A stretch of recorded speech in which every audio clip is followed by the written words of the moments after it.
আসসালামু আলাইকুম। এসএসসি ২০২৫ ব্যাচের প্রিয় ভাই আপুরা, আমি জানি তোমরা অনেকেই আমার উপর মন খারাপ করে আসো যে ভাইয়া তো বলছিল এমসিকিউর উপর একটা ভিডিও দিবে, বাট ভাইয়ার ভিডিওটা কেন আসলো না?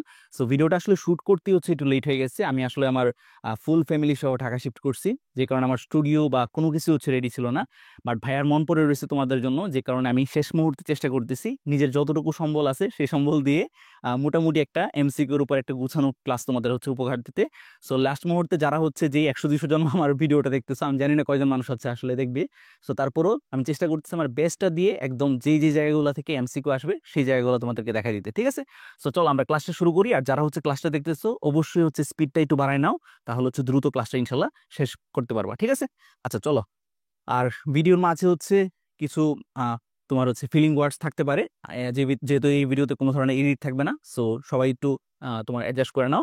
প্রথমে আমরা যে জিনিসটা দেখবো সেটা আমাদের জীবন পাঠ যে অধ্যায়টা আছে, সেই অধ্যায়টা থেকে কিরকম ধরনের এমসিকিউ আসতে পারে। জীবন পাঠের মাঝে ফার্স্টে যেটা নিয়ে আলোচনা করা হয়েছে সেটা বিভিন্ন রকমের শাখা, ঠিক আছে? সো আমরা জানি জীববিজ্ঞানের মাঝে দুই ধরনের শাখা আছে, একটা ভৌত শাখা আর একটা ফলিত শাখা। সো ফলিত শাখা ভৌত শাখার মাঝে কোনটা কিসের অন্তর্গত এবং পাশাপাশি কোনটার মাঝে কি নিয়ে আলোচনা করা হয়, এই টাইপের এমসিকিউ সাধারণত আমাদের এমসিকিউতে আসে, ঠিক আছে? এই টাইপের এমসিকিউ সাধারণত আমাদের পরীক্ষাতে আসবে ইনশাল্লাহ। সো আমি দেখাই দিচ্ছি তোমাদেরকে, এটাই আমার দাগানো বইয়ের পিডিএফ, ঠিক আছে ভাইয়া? তোমাদেরকে দেখাই দিচ্ছি। সো এই যে দেখো, অঙ্গ সংস্থান বিদ্যার ভিতরে কি নিয়ে আলোচনা করা হয় বা শ্রেণীবিন্যাস বিদ্যার ভিতরে কি নিয়ে আলোচনা করা হয়, এখান থেকে আমরা কি পড়বো? আমরা যে জিনিসটা পড়বো সেটা যেই টার্মগুলার বাংলা টার্ম একরকম, ইংলিশ টার্ম অন্যরকম, এই জিনিসগুলোই আমাদের এমসিকিউর জন্য সবচেয়ে ইম্পর্টেন্ট। সো দেখো, অঙ্গ সংস্থানের বাংলা টার্ম একরকম, ইংলিশ মরফোলজি। শ্রেণীবিন্যাস বিদ্যার বাংলা টার্ম একরকম, ইংলিশ টেক্সোনমি। সো এরকম ভাবে বাংলা একরকম, ইংলিশ একরকম, এরকম যে টার্মগুলো আছে সেগুলোই আমাদের এমসিকিউ এবং সৃজনশীলের কয়ের জন্য ইম্পর্টেন্ট, ঠিক আছে? সো চলো, আমরা যেই প্রশ্নটা বলতেছিলাম সেই প্রশ্নটা কি ছিল, যে জীবদেহে হরমোন নিয়ে আলোচনা করা হয় জীববিজ্ঞানের কোন শাখায়? হরমোন জিনিসটা কোন শাখায় আলোচনা করা হয় বলতো? হরমোন জিনিসটা নিঃসৃত হয় যে গ্রন্থি থেকে, সেই গ্রন্থিগুলোকে বলা হয় এন্ডোক্রাইন গ্রন্থি। হরমোনগুলা যে গ্রন্থি থেকে নিঃসৃত হয় সেই গ্রন্থিগুলোকে বলা হয় এন্ডোক্রাইন কিংবা অন্তঃক্ষরা গ্রন্থি, অন্তঃক্ষরা, ঠিক আছে? এই জন্য বলা হয় এন্ডোক্রাইন। সো এন্ডোক্রাইন গ্রন্থি নিয়ে যেখানে আলোচনা করা হবে তার নাম কি হবে? তার নাম হবে এন্ডোক্রাইনোলজি। সো এই জিনিসটা অবশ্যই মনে রাখবা, হরমোন নিয়ে আলোচনা করা হয়েছে এন্ডোক্রাইনোলজিতে, ঠিক আছে? আমি চেষ্টা করছি লাস্ট মোমেন্টে, যেহেতু ক্লাস নিতেছি, সুতরাং এমন সব এমসিকিউ তোমাদের জন্য দেখাই দিতে যেগুলো ইনশাল্লাহ পরীক্ষাতে আসবে আশা করি, ঠিক আছে? আমার অভিজ্ঞতা থেকে আমি চেষ্টা করতেছি, বাকিটা আল্লাহর ইচ্ছা, সম্পূর্ণরূপে আল্লাহর ইচ্ছা। আচ্ছা, জীবদেহে টিস্যু সময়ের গঠন, বিন্যাস, এগুলো নিয়ে আলোচনা করা হয় কোথায়? টিস্যুর সাথে মনে রাখবা, বায়োলজিতে হিস্টো কথাটা মিল আছে। হিস্টো কথাটা মিল আছে টিস্যুর সাথে, ঠিক আছে? সো সেখান থেকে আমরা মনে রাখতে পারি টিস্যু সময়ের গঠন বিন্যাস নিয়ে আলোচনা করা হয় হিস্টোলজিতে, ঠিক আছে? আর সাইটো জিনিসটা মনে রাখবা, সাইটো মানে সেল, সাইটো মানে সেল বা কোষ। সুতরাং কোষ নিয়ে আলোচনা করা হবে সাইটোলজিতে, ঠিক আছে? ইকোলজির সাথে কিসে মিল আছে? ইকোসিস্টেমের মিল আছে। ইকোসিস্টেম মানে কি? বাস্তু সংস্থান বা বাস্তুতন্ত্র। সো সেখান থেকে আমরা মনে রাখতে পারি যে ইকোলজিতে আসলে ইকোসিস্টেম বা পরিবেশের সাথে জীবের কিরকম সম্পর্ক সেটা নিয়ে আলোচনা করা হবে, ঠিক আছে? আর এন্ডোক্রাইনোলজিতে একটু আগে দেখলাম যে এই জিনিসটা হরমোন নিয়ে আলোচনা করা হয়। আশা করি বুঝতে পারছো, ঠিক আছে? আচ্ছা, এখানে একটা জিনিস বুঝার আছে যে ফলিত জীববিজ্ঞানের শাখা কোনটা। সো আমরা দেখবো যে ফলিত জীববিজ্ঞানের কিছু শাখা আছে, বইটা দেখাই। ফলিত জীববিজ্ঞানে দেখো কিছু শাখা আছে, অনেকগুলা শাখা। অন্যদিকে ভৌত জীববিজ্ঞানেরও শাখা আছে। সো আমার কোর্সের এক স্টুডেন্ট, সে কি করছে, সে ভৌত জীববিজ্ঞানের যে শাখাগুলো আছে, ঠিক আছে, 10-11টার মতো শাখা আছে, সেই শাখাগুলোর নাম মনে রাখার জন্য একটা ছন্দ আবিষ্কার করছে। সেই ছন্দটাই তোমাদের সাথে শেয়ার করতেছি, ঠিক আছে? দেখো, এই ছন্দটা যদি মনে রাখতে পারো তাহলে লাইফ আহসান হো গায়া, ঠিক আছে? দেখো, ভৌত জীববিজ্ঞানের শাখাগুলো মনে রাখার টেকনিক বামে হসপিটাল ইসিজি করি, বামে হসপিটাল ইসিজি করি, এই জিনিসটা মনে রাখবা।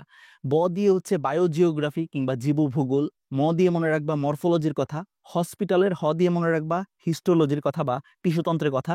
এরপর পি দিয়ে মনে রাখবা ফিজিওলজির কথা, ঠিক আছে? আবার টেক্সোনমিও এখানে আসে, দেখো, ট থেকে মনে রাখবা টেক্সোনমি। এরপর তোমার ইসিজি, ই দিয়ে মনে রাখবো এমব্রায়োলজি, ইকোলজি, ইভলিউশন। তারপর আমাদের এন্ডোক্রাইনোলজি, ঠিক আছে? এটা এমব্রায়োলজি না, এটা হবে এন্ডোক্রাইনোলজি, ঠিক আছে? এখানে একটা টাইপিং মিস্টেক আছে, আশা করি তোমরা বুঝতে পারছো, ঠিক আছে? এখানে এমব্রায়োলজি না, এটা এন্ডোক্রাইনোলজি হবে, এন্ডোক্রাইনোলজি, ঠিক আছে? এন্ডোক্রাইনোলজি, ঠিক আছে? সো আমরা ই দিয়ে মনে রাখবো চারটার কথা: এমব্রায়োলজি, ইকোলজি, তারপর হচ্ছে ইভলিউশন এবং হচ্ছে এন্ডোক্রাইনোলজি, ঠিক আছে। এবং তোমার হচ্ছে সি দিয়ে মনে রাখবো সাইটোলজির কথা, জি দিয়ে মনে রাখবো জেনেটিক্সের কথা। সো এই যে 10-11টা শাখার নাম, এগুলা কি? এগুলো হচ্ছে ভৌত জীববিজ্ঞানের শাখা। সুতরাং এগুলোর বাইরে যারা থাকবে তারাই হচ্ছে ফলিত জীববিজ্ঞানের শাখা।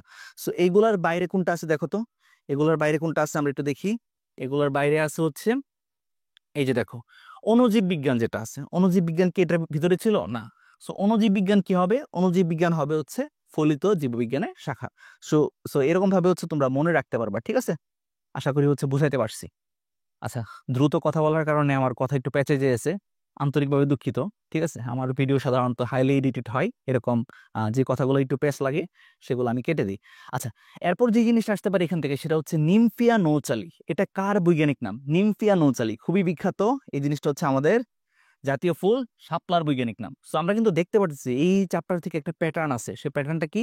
প্রথমে যে জিনিসটা আসতে পারে সেটা হচ্ছে কোনটা ভৌত জীববিজ্ঞানের শাখা, কোনটা ফলিত জীববিজ্ঞানের শাখা।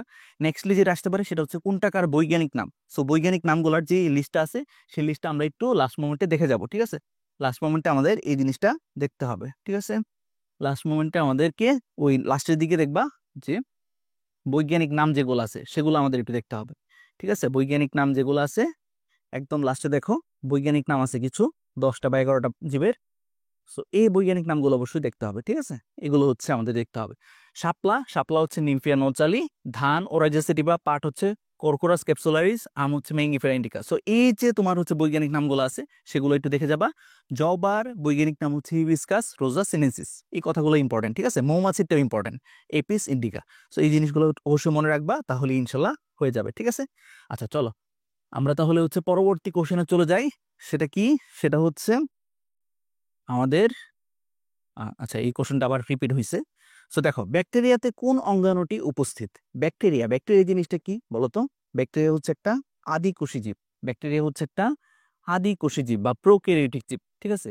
আর আদিকোষ বা প্রোক্যারিওটিক জীবে শুধুমাত্র কোন অঙ্গাণুটা উপস্থিত থাকে? রাইবোসোম। শুধুমাত্র কোনটা থাকে? রাইবোসোম। রাইবোসোম বাদে এদের মাঝে কোনো ধরনের অঙ্গাণু দেখা যায় না। বাকি যে অঙ্গাণুগুলোর কথা এখানে আছে তারা প্রত্যেকেই কোথায় থাকে? তারা প্রত্যেকে থাকে হচ্ছে প্রকৃত কোষে, ঠিক আছে? আশা করি হচ্ছে এই জিনিসটা বুঝতে পারছো তোমরা। আচ্ছা, চলে যাই আমরা পরবর্তী এমসিকিউতে। প্লাস্টিডে কোথায় সূর্যালোক আবদ্ধ হয়? ঠিক আছে, আচ্ছা এই জিনিসটা হচ্ছে আমাদের জীবকোষ এবং টিস্যু অধ্যায় থেকে আসছে। সো জীবকোষ এবং টিস্যু অধ্যায় থেকে আমরা এমসিকিউ গুলো আলোচনা করার আগে এই যে ফার্স্ট চ্যাপ্টার, সেই ফার্স্ট চ্যাপ্টারের মাঝে আসলে কোন কোন লাইনগুলো লাস্ট মোমেন্টে একদম জাস্ট একটু চোখ বুলাই যাবা, সেই জিনিসটা তোমাদেরকে দেখা দিচ্ছি, ঠিক আছে? প্রথম কথা যেটা আমি বলেই দিলাম, যেই শাখাগুলোর বাংলা নাম একরকম, ইংলিশ টার্ম আরেক রকম, সেগুলো একটু গুরুত্ব দিয়ে দেখে যাবা, ঠিক আছে? স্পেশালি আমাদের সৃজনশীলের কয়ের জন্য ইম্পর্টেন্ট হচ্ছে হিস্টোলজি, তারপর হচ্ছে বাস্তুবিদ্যা, এন্ডোক্রাইনোলজি। এগুলোর সংজ্ঞাগুলো অবশ্যই শিখবা, ঠিক আছে? মানে কোন শাখার মাঝে কি নিয়ে আলোচনা করা হয় সেই জিনিসটা শিখবা। এখান থেকে ফলিত জীববিজ্ঞানের শাখা থেকে ইম্পর্টেন্ট হচ্ছে সৃজনশীলের কয়ের জন্য বায়ো ইনফরমেটিক্স কাকে বলে। সো এটা সংজ্ঞাটা অবশ্যই শিখবা, ঠিক আছে? একটু দেখে যাবা আর কি, ঠিক আছে? লাস্ট মোমেন্টে আসলে দেখে যেতে হবে, ঠিক আছে? আশা করি তোমরা এগুলা পড়ে ফেলছো। আচ্ছা, সো চলো এরপর হচ্ছে আর কি দেখতে হবে আমাদের। এখান থেকে যে জিনিসটা দেখতে হবে সেটা হচ্ছে এই যে রাজ্যগুলো আছে সেই রাজ্যগুলার কার কি বৈশিষ্ট্য, ঠিক আছে? সো আমরা মনে রাখবো মনেরাতে থাকে ব্যাকটেরিয়াম। ব্যাকটেরিয়ার মাঝে কোনো ধরনের সুগঠিত নিউক্লিয়াস থাকে না এবং রাইবোজোম বাদে অন্য কোনো সুগঠিত অঙ্গাণু থাকে না। সো এই জিনিসটা মনে রাখবা। এবং এই যে চিত্রগুলো আছে সেই চিত্রগুলো ডেফিনেটলি একটু গুরুত্ব সহকারে দেখে যাবা। আচ্ছা, ব্যাকটেরিয়ার চিত্র এরকম, আচ্ছা নষ্টকের চিত্র এরকম, এগুলো একটু দেখে যাও, ঠিক আছে? এমসিকিউতে কি করবে? এমসিকিউতে স্যাররা একটু টাকা খরচ করবে, টাকা খরচ করে এগুলার ছবি হচ্ছে প্রশ্নের মাঝে তুলে দিবে। প্রশ্নের মাঝে তুলে দিয়ে বলবে যে এই জীবটা যে রাজ্যের অন্তর্গত সেই রাজ্যের কোনটা বৈশিষ্ট্য। সো এই জীবটা কোন রাজ্যের অন্তর্গত? এটা হচ্ছে মনের রাজ্যের অন্তর্গত। মনের কি বৈশিষ্ট্য? মনের মাঝে হচ্ছে শুধুমাত্র রাইবোজোম থাকে, রাইবোজোম বাদে অন্য কোনো অঙ্গাণু থাকে না। এর যে নিউক্লিয়াস, সেই নিউক্লিয়াস হচ্ছে সুগঠিত না। সো এই টাইপের প্রশ্ন কিন্তু আসবে, আমি কিন্তু বলে দিচ্ছি, ঠিক আছে? ওই যে দেখো, আমি কিন্তু দাগানো বই যারা কালেক্ট করছো ডেফিনেটলি উপকার পাবা ইনশাল্লাহ, ঠিক আছে? এই যে বলছি কিন্তু এগুলা, এই চিত্রগুলো একটু দেখে যেতে হবে, এই চিত্রগুলো একটু দেখে যেতে হবে। আচ্ছা, এরপর হচ্ছে আমাদের প্রতিষ্ঠা। প্রতিষ্ঠার মাঝে থাকে সাধারণত শৈবাল টেবাল ধরনের তোমার যে জীব আছে সেই জীবরা। এরপর হচ্ছে ফানজাই। ফানজাই থেকে ইম্পর্টেন্ট একটা কথা আছে, ফানজাই থেকে ইম্পর্টেন্ট একটা কথা আছে এবং এই কথাটা থেকে দেখবা এমসিকিউ আসতে পারে। সেটা কি? ফানজাইতে কারা থাকে ভাইয়া? ফানজাইতে থাকে হচ্ছে ছত্রাক। আর ছত্রাকের কোষপ্রাচীর হচ্ছে কাইটিন দ্বারা গঠিত। এটা খুবই খুবই ইম্পর্টেন্ট। ছত্রাকের কোষপ্রাচীর কি দিয়ে গঠিত? কোনো না কোনো বোর্ডে দেখবে আইসা পড়ছে। ছত্রাকের কোষপ্রাচীর হচ্ছে কাইটিন দ্বারা গঠিত। এই জিনিসটা অবশ্যই মনে রাখবা, ঠিক আছে?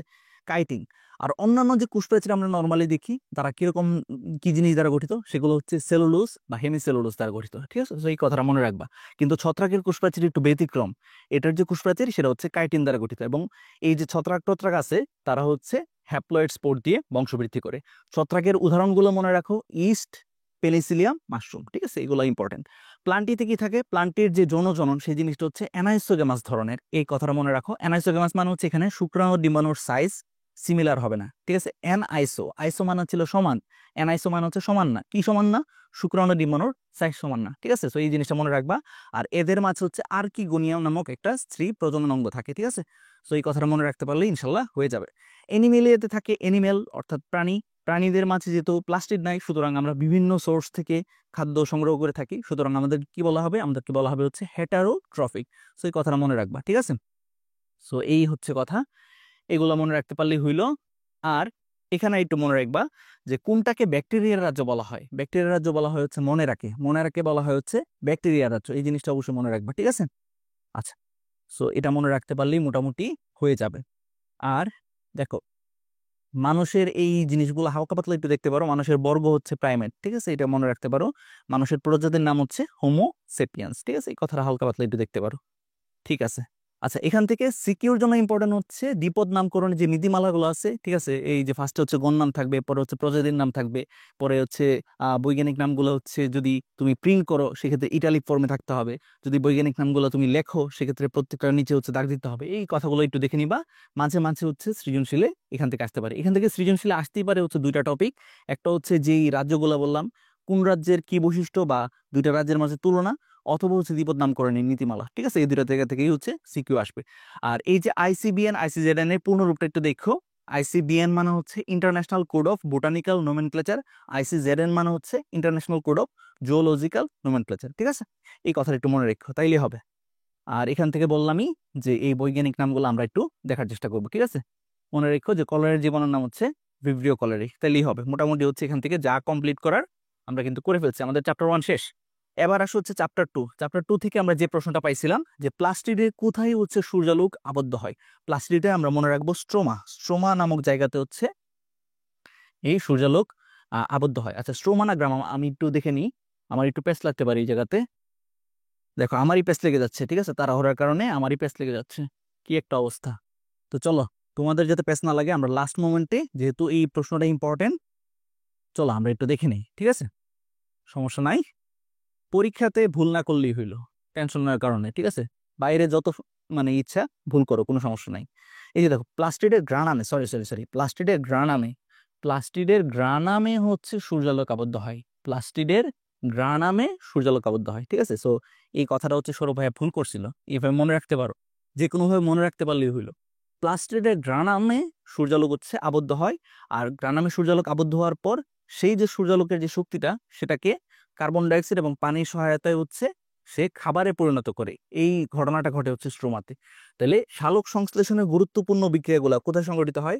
সালোক সংশ্লেষণের গুরুত্বপূর্ণ বিক্রিয়াগুলো সংঘটিত হয় হচ্ছে স্ট্রোমাতে। সালোক সংশ্লেষণের গুরুত্বপূর্ণ বিক্রিয়াগুলা কোথায় সংঘটিত হয়? স্ট্রোমাতে। এই কথাটা মনে রাখবা। আর সূর্যালোক ফার্স্টে এসে পড়ে কোথায়? সূর্যালোক ফার্স্টে এসে পড়ে হচ্ছে গ্রানামে। এই কথাটা একটু মনে রেখো, ঠিক আছে?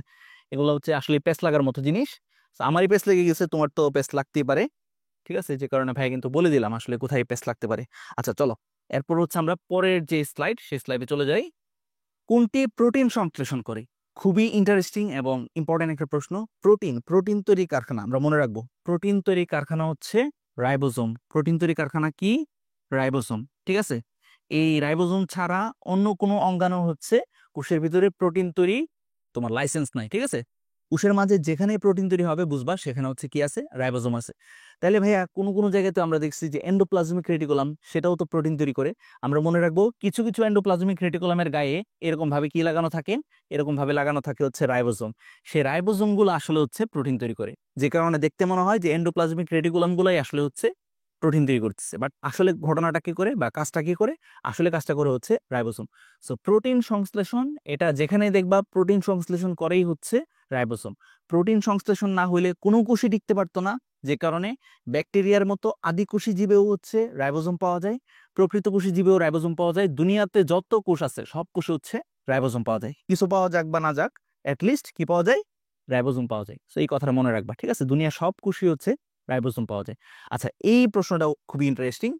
জলজ উদ্ভিদের বড় বড় বায়ু কুঠুরিযুক্ত প্যারেনকামাকে কি বলা হয়? আমি এমসিকিউর যে ভিডিওটা বানাইছিলাম ওইটাতেও এই কথাটা বলছিলাম। সো বায়ুর ইংলিশ কি? বায়ুর ইংলিশ হচ্ছে এয়ার। বায়ুর ইংলিশ হচ্ছে এয়ার। সো সেখান থেকে আমরা মনে রাখবো যে বড় বড় বায়ু কুঠুরির ভিতরে এয়ার থাকে তাকে বলা হয় হচ্ছে এরেনকাইমা। তাকে কি বলা হয়? এরেনকাইমা বলা হয়। বায়ু কুঠুরিযুক্ত প্যারেনকাইমাকে বলা হয় এরেনকাইমা।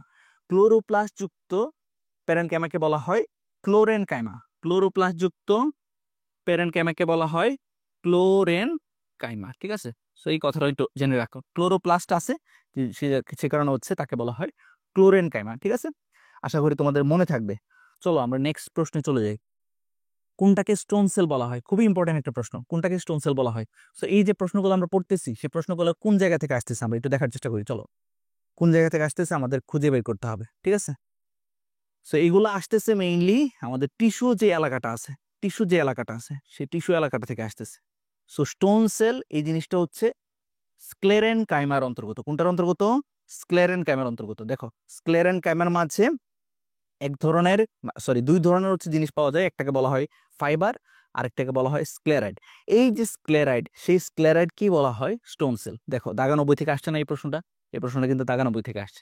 স্ক্লেরাইড কি বলা হয়? হচ্ছে স্টোন সেল। ঠিক আছে? তো দাগানো বই যারা কালেক্ট করছো, দাগানো লাইনগুলো পড়লে ইনশাল্লাহ আর কোনো সমস্যা হবে না। ঠিক আছে? আচ্ছা, এখন তো সেই সময় নাই। সো আমি দেখাই দিচ্ছি যে কোন কোন জিনিস আসতে পারে। ঠিক আছে? সো আমরা মনে রাখবো কি স্টোন সেল কোনটাকে বলা হয়? আনসার হচ্ছে স্ক্লেরাইড। আনসার হচ্ছে কি? আনসার হচ্ছে স্ক্লেরাইড। ঠিক আছে? আচ্ছা, চলো লাইভ যেখানে যেরকম। ঠিক আছে? আমার স্টুডিও রেডি ছিল না, বাট তোমাদের জন্য অবশ্যই আমার মন পড়েছিল, যে কারণে ভিডিও বানাইতেছি। ঠিক আছে? লাইফে দেখবা যে কত রকমের যে আসলে জিনিসপাতি আসছে, কত রকমের যে হচ্ছে স্ট্রাগল আসছে, এর ভিতর দিয়ে আমাদের আগায় যেতে হবে। ঠিক আছে? কোনো কোনো পরীক্ষার আগে দেখবা যে তোমার কোনো পড়াশোনাই হয় নাই, কোনো ধরনের হচ্ছে চ্যাপ্টারই কমপ্লিট হয় নাই। ঠিক আছে? এরপরও দেখবা যে ওই পরীক্ষাতে কিভাবে বেস্ট করা যায়, কিভাবে হচ্ছে ভালো একটা রেজাল্ট করা যায়, তার জন্য চেষ্টা করতে হবে। ঠিক আছে? হাল ছাড়া যাবে না। যেই পরিস্থিতি তুমি পড়ে না কেন, আল্লাহ তোমাকে ওই পরিস্থিতিতে আসলে তোমার গ্রোথের জন্যই হচ্ছে ফেলছেন। ঠিক আছে? তুমি যাতে ভালো করতে পারো তার জন্যই হচ্ছে তিনি ফেলছেন। প্রাণীদের শ্বাসনালীর প্রাচীরে কোন ধরনের টিস্যু দেখা যায়? প্রাণীদের শ্বাসনালীর প্রাচীরে যাতে হচ্ছে বিভিন্ন রকমের জীবাণু টিবাণু যেগুলো আমাদের শ্বাসের মাধ্যমে ঢুকতেছে সেগুলো যাতে আটকায় যায়, তার জন্য এখানে কি যুক্ত তোমার হচ্ছে টিস্যু আছে? সেটা হচ্ছে সিলিয়া যুক্ত। সেটা কি? সিলিয়া যুক্ত। ঠিক আছে? সেটা হচ্ছে সিলিয়া যুক্ত। সো এই কথাগুলো কোথান থেকে পড়তেছি? এটা আমাদের টিস্যু অঞ্চলটা থেকে পড়তেছি, টিস্যু এলাকাটা থেকে পড়তেছি। সো চলো আমরা টিস্যু এলাকাটার যেখান থেকে এই প্রশ্নটা আসছে সেই অংশগুলো একটু দেখে ফেলি। সেটা কি? সেটা হচ্ছে নিচের দিকে যাই আমরা। নিচের দিকে গেলেই আশা করি হচ্ছে পেয়ে যাবো। আমি কিন্তু দেখা দিয়েছি যে কোন কোন জায়গা থেকে আসলে প্রশ্ন আসতে পারে। ঠিক আছে? কোন কোন জায়গা থেকে প্রশ্ন আসতে পারে আমি সব দেখা দিচ্ছি। এটা আসছে হচ্ছে আসলে প্রাণী টিস্যু থেকে। প্রাণী টিস্যুর মাঝে আমরা দেখব যে এই যে দেখো, এখানে এখানে আছে, নিচে আছে। ঠিক আছে? আচ্ছা, নিচে আমরা একটু যাই। নিচে গেলে আমরা দেখব যে হ্যাঁ, ট্রাকিয়াতে হচ্ছে সাধারণত এই ধরনের পাওয়া যায়। ট্রাকিয়া মানে হচ্ছে শ্বাসনালী। শ্বাসনালীতে সাধারণত এরকম সিলিয়াযুক্ত হচ্ছে কোষ পাওয়া যায়। সিলিয়াযুক্ত কোষগুলোর কাজ কি? সিলিয়াযুক্ত কোষের কাজ হচ্ছে বাইরে থেকে যে জীবাণু বাতাসের মাধ্যমে আমাদের শ্বাসতন্ত্রে আসলো বা রেসপিরেটরি ট্র্যাক্টে আসলো সেটাকে হচ্ছে আটকে দেওয়া। ঠিক আছে? এটাই হচ্ছে আমাদের সিলিয়ার কাজ। আশা করি তোমাদের মনে থাকবে। সো এটার আনসার কি হবে? আনসার হবে হচ্ছে সিলিয়াযুক্ত কোষ। ঠিক আছে? আচ্ছা, ভিডিওটা যাতে বড় না হয় আমি চেষ্টা করতেছি তাড়াতাড়ি হচ্ছে কমপ্লিট করে ফেলতে। তাড়াতাড়ি কমপ্লিট করলে তোমরা তাড়াতাড়ি দেখতে পারবা। আচ্ছা, প্রাণীদের শ্বাসনালী, হ্যাঁ এটা আবার আসছে। আচ্ছা, এরপর আসো হচ্ছে কোনটি সক্রিয় না থাকার কারণে নিউরন বিভাজনে অক্ষম? এটার আনসার কি বলতো? কোনটা সক্রিয় না থাকার কারণে? আনসার হচ্ছে সেন্ট্রিওল। আনসার হচ্ছে কি? সেন্ট্রিওল। সক্রিয় সেন্ট্রিওল না থাকলে সেন্ট্রিওলের কাজ কি? সেন্ট্রিওলের কাজ হচ্ছে এই যে স্পিন্ডল যন্ত্র আছে সেই স্পিন্ডল যন্ত্র তৈরি করা। প্রাণী কোষের মাঝে স্পিন্ডল যন্ত্র তৈরি করা। আমরা জানি স্পিন্ডল যন্ত্র কোন ধাপে তৈরি হয়? স্পিন্ডল যন্ত্র তৈরি হয় হচ্ছে প্রোমেটাফেজ ধাপে। স্পিন্ডল যন্ত্র তৈরি হয় হচ্ছে প্রোমেটাফেজ ধাপে। স্পিন্ডল যন্ত্র তৈরি হয় প্রোমেটাফেজ ধাপে। এক এমসিকিউর ভিতরে কিন্তু আরো অনেক এমসিকিউ কভার করতেছি। স্পিন্ডল যন্ত্রটা তৈরি করে কে? তৈরি করে হচ্ছে সেন্ট্রিওল। এখন কোনো তোমার কোষের ভিতরে যদি সক্রিয় সেন্ট্রিওল না থাকে তাহলে সেই কোষ কি করতে পারবে না, সেই কোষ কিন্তু বিভাজন করতে পারবে না। যেমন উদাহরণ কি, উদাহরণ হচ্ছে নিউরন কিংবা স্নায়ুকোষ। সো নিচের কোনটির কারণে আমাদের স্নায়ুকোষ বিভাজনে অক্ষম? সেটার আনসার হচ্ছে সক্রিয় সেন্ট্রিওলের অনুপস্থিতি। সক্রিয় সেন্ট্রিওল এর ভিতরে থাকে না, ঠিক আছে। আল্লাহই হচ্ছে ব্যবস্থা করছে, ভাগ্যিস আমাদের এটার ভিতরে সক্রিয় সেন্ট্রিওল থাকে না, নাহলে নিউরন হচ্ছে বিভাজিত হয়ে যেত। নিউরন বিভাজিত হলে আমাদের স্মৃতিগুলো হচ্ছে ভেঙে যেত, ঠিক আছে। আচ্ছা, রক্তরসে শতকরা কত ভাগ হচ্ছে জৈব অজৈব পদার্থ থাকে? এটার আনসার কি? রক্তের মাঝে প্রায় 8 থেকে 9% হচ্ছে জৈব অজৈব পদার্থ থাকে। 8 থেকে 9% হচ্ছে জৈব অজৈব পদার্থ থাকে। আর রক্তের প্রায় 91 থেকে 92% হচ্ছে পানি। তো এই কথাটা আমরা মনে রাখবো, রক্তের প্রায় 91 থেকে 92% পানি, বাকি 8 থেকে 9% হচ্ছে জৈব এবং অজৈব পদার্থ। তো আশা করি হচ্ছে এটা তোমাদের মনে থাকবে, ঠিক আছে। আচ্ছা, সো চলো আমরা নেক্সট কোশ্চেনে চলে যাই। নেক্সট কোশ্চেন কি, মাইটোসিসের কোন ধাপে স্পিন্ডযন্ত্র তৈরি হয়? আমরা কিন্তু আগেই বললাম যে প্রোমেটাফেজ ধাপে। এই ধাপটার নাম কি? প্রোমেটাফেজ ধাপে। প্রোমেটাফেজ ধাপে হচ্ছে স্পিন্ডযন্ত্র তৈরি হয়, ঠিক আছে। সো এই জিনিসটা আশা করি হচ্ছে তোমরা বুঝছো। সো আমরা চলে যাই পরবর্তী কোশ্চেনে। এস্টার রে বিচ্ছুরিত হয় কোন ধাপে? এটার আনসারও কিন্তু প্রোমেটাফেজ। এটার আনসারও কিন্তু প্রোমেটাফেজ। সো প্রোমেটাফেজটা কিন্তু ইম্পর্টেন্ট, আমরা মনে রাখবো প্রোমেটাফেজ ধাপে এস্টার রে বিচ্ছুরিত হয় প্রাণী কোষে। সো কে বিচ্ছুরণ করে? সেই জিনিসটা করে হচ্ছে আসলে সেন্ট্রিওল, এবং পাশাপাশি উদ্ভিদ কোষের ভিতরে মাইক্রোটিউবুলস সেই জিনিসটা কি করে? সেই জিনিসটা কিন্তু স্পিন্ডযন্ত্র তৈরি করে। সো উদ্ভিদ কোষের ভিতরে এই যে স্ট্রাকচারটা দেখাইতেছি, এই যে স্ট্রাকচারটা দেখাইতেছি ভাইয়া, এই যে স্ট্রাকচারটা দেখাইতেছি, হ্যাঁ, এই যে স্ট্রাকচারটা দেখাতেছি এটাকে বলা হয় স্পিন্ডযন্ত্র। এটাকে কি বলা হয়? স্পিন্ডযন্ত্র তৈরি হয়। এই স্পিন্ডযন্ত্রটা উদ্ভিদ কোষে তৈরি করে মাইক্রোটিউবুলস। উদ্ভিদ কোষে কে তৈরি করে? মাইক্রোটিউবুলস। প্রাণী কোষে কে তৈরি করে? প্রাণী কোষে তৈরি করে হচ্ছে সেন্ট্রিওল। প্রাণী কোষে তৈরি করে সেন্ট্রিওল। কোন ধাপে? আনসার হচ্ছে প্রোমেটাফেজ ধাপে, ঠিক আছে।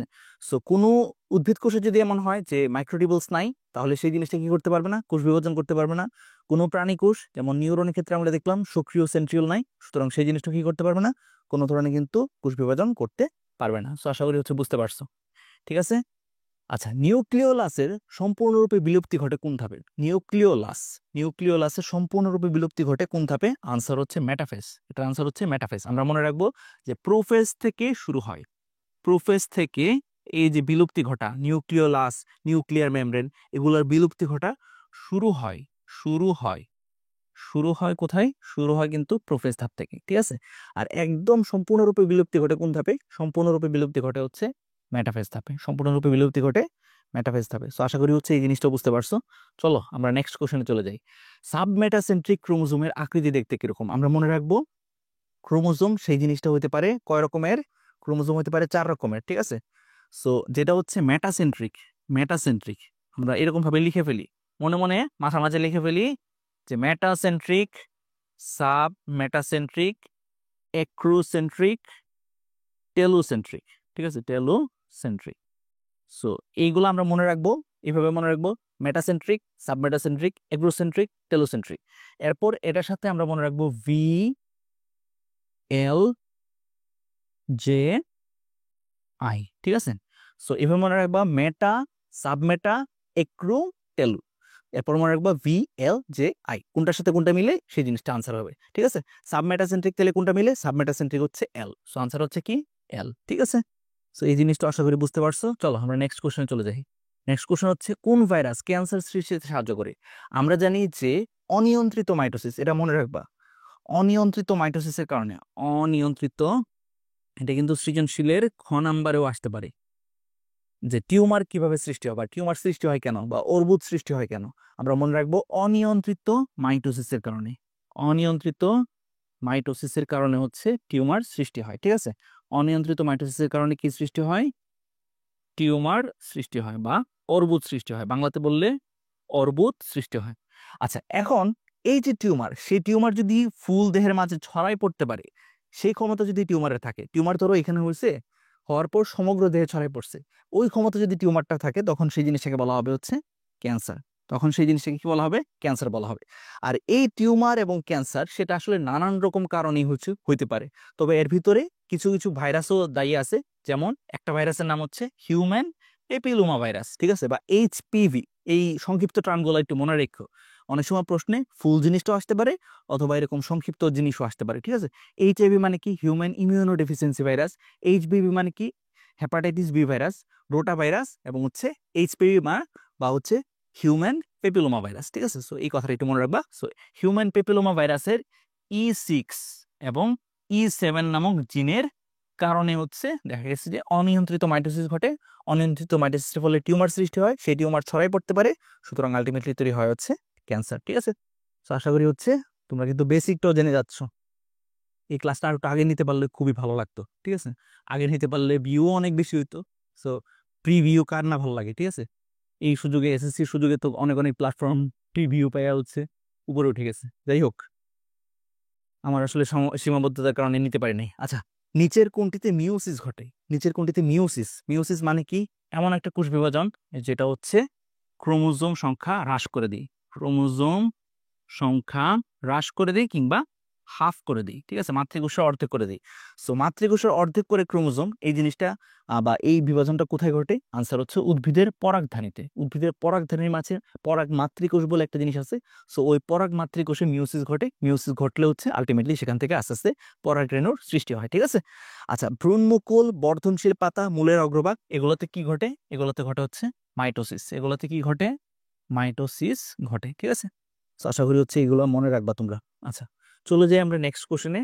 সে কোশ্চেনটা কি, যে নিচের কোনটাকে জৈব মুদ্রা বলা হয় বা শক্তি মুদ্রা বলা হয়? এটার আনসার কি হবে? আনসার হবে অবশ্যই এটিপি। এটিপি কে বলা হয় জৈব মুদ্রা, আমরা সবাই জানি।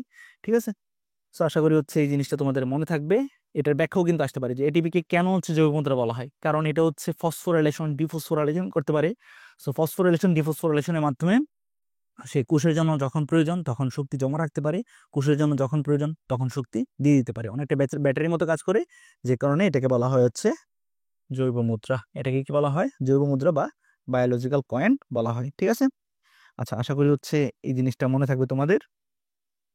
আচ্ছা, চলো আমরা নেক্সট কোশ্চেনে চলে যাই, যে পানিতে কার্বন ডাই অক্সাইডের পরিমাণ কত? খুবই ইন্টারেস্টিং একটা প্রশ্ন। আমাদের জীবনী শক্তি অধ্যায় থেকে আমরা মনে রাখবো যে বায়ুতে বায়ুতে কার্বন ডাই অক্সাইডের পরিমাণ, বায়ুতে কার্বন ডাই অক্সাইডের পরিমাণ হচ্ছে 0.03%।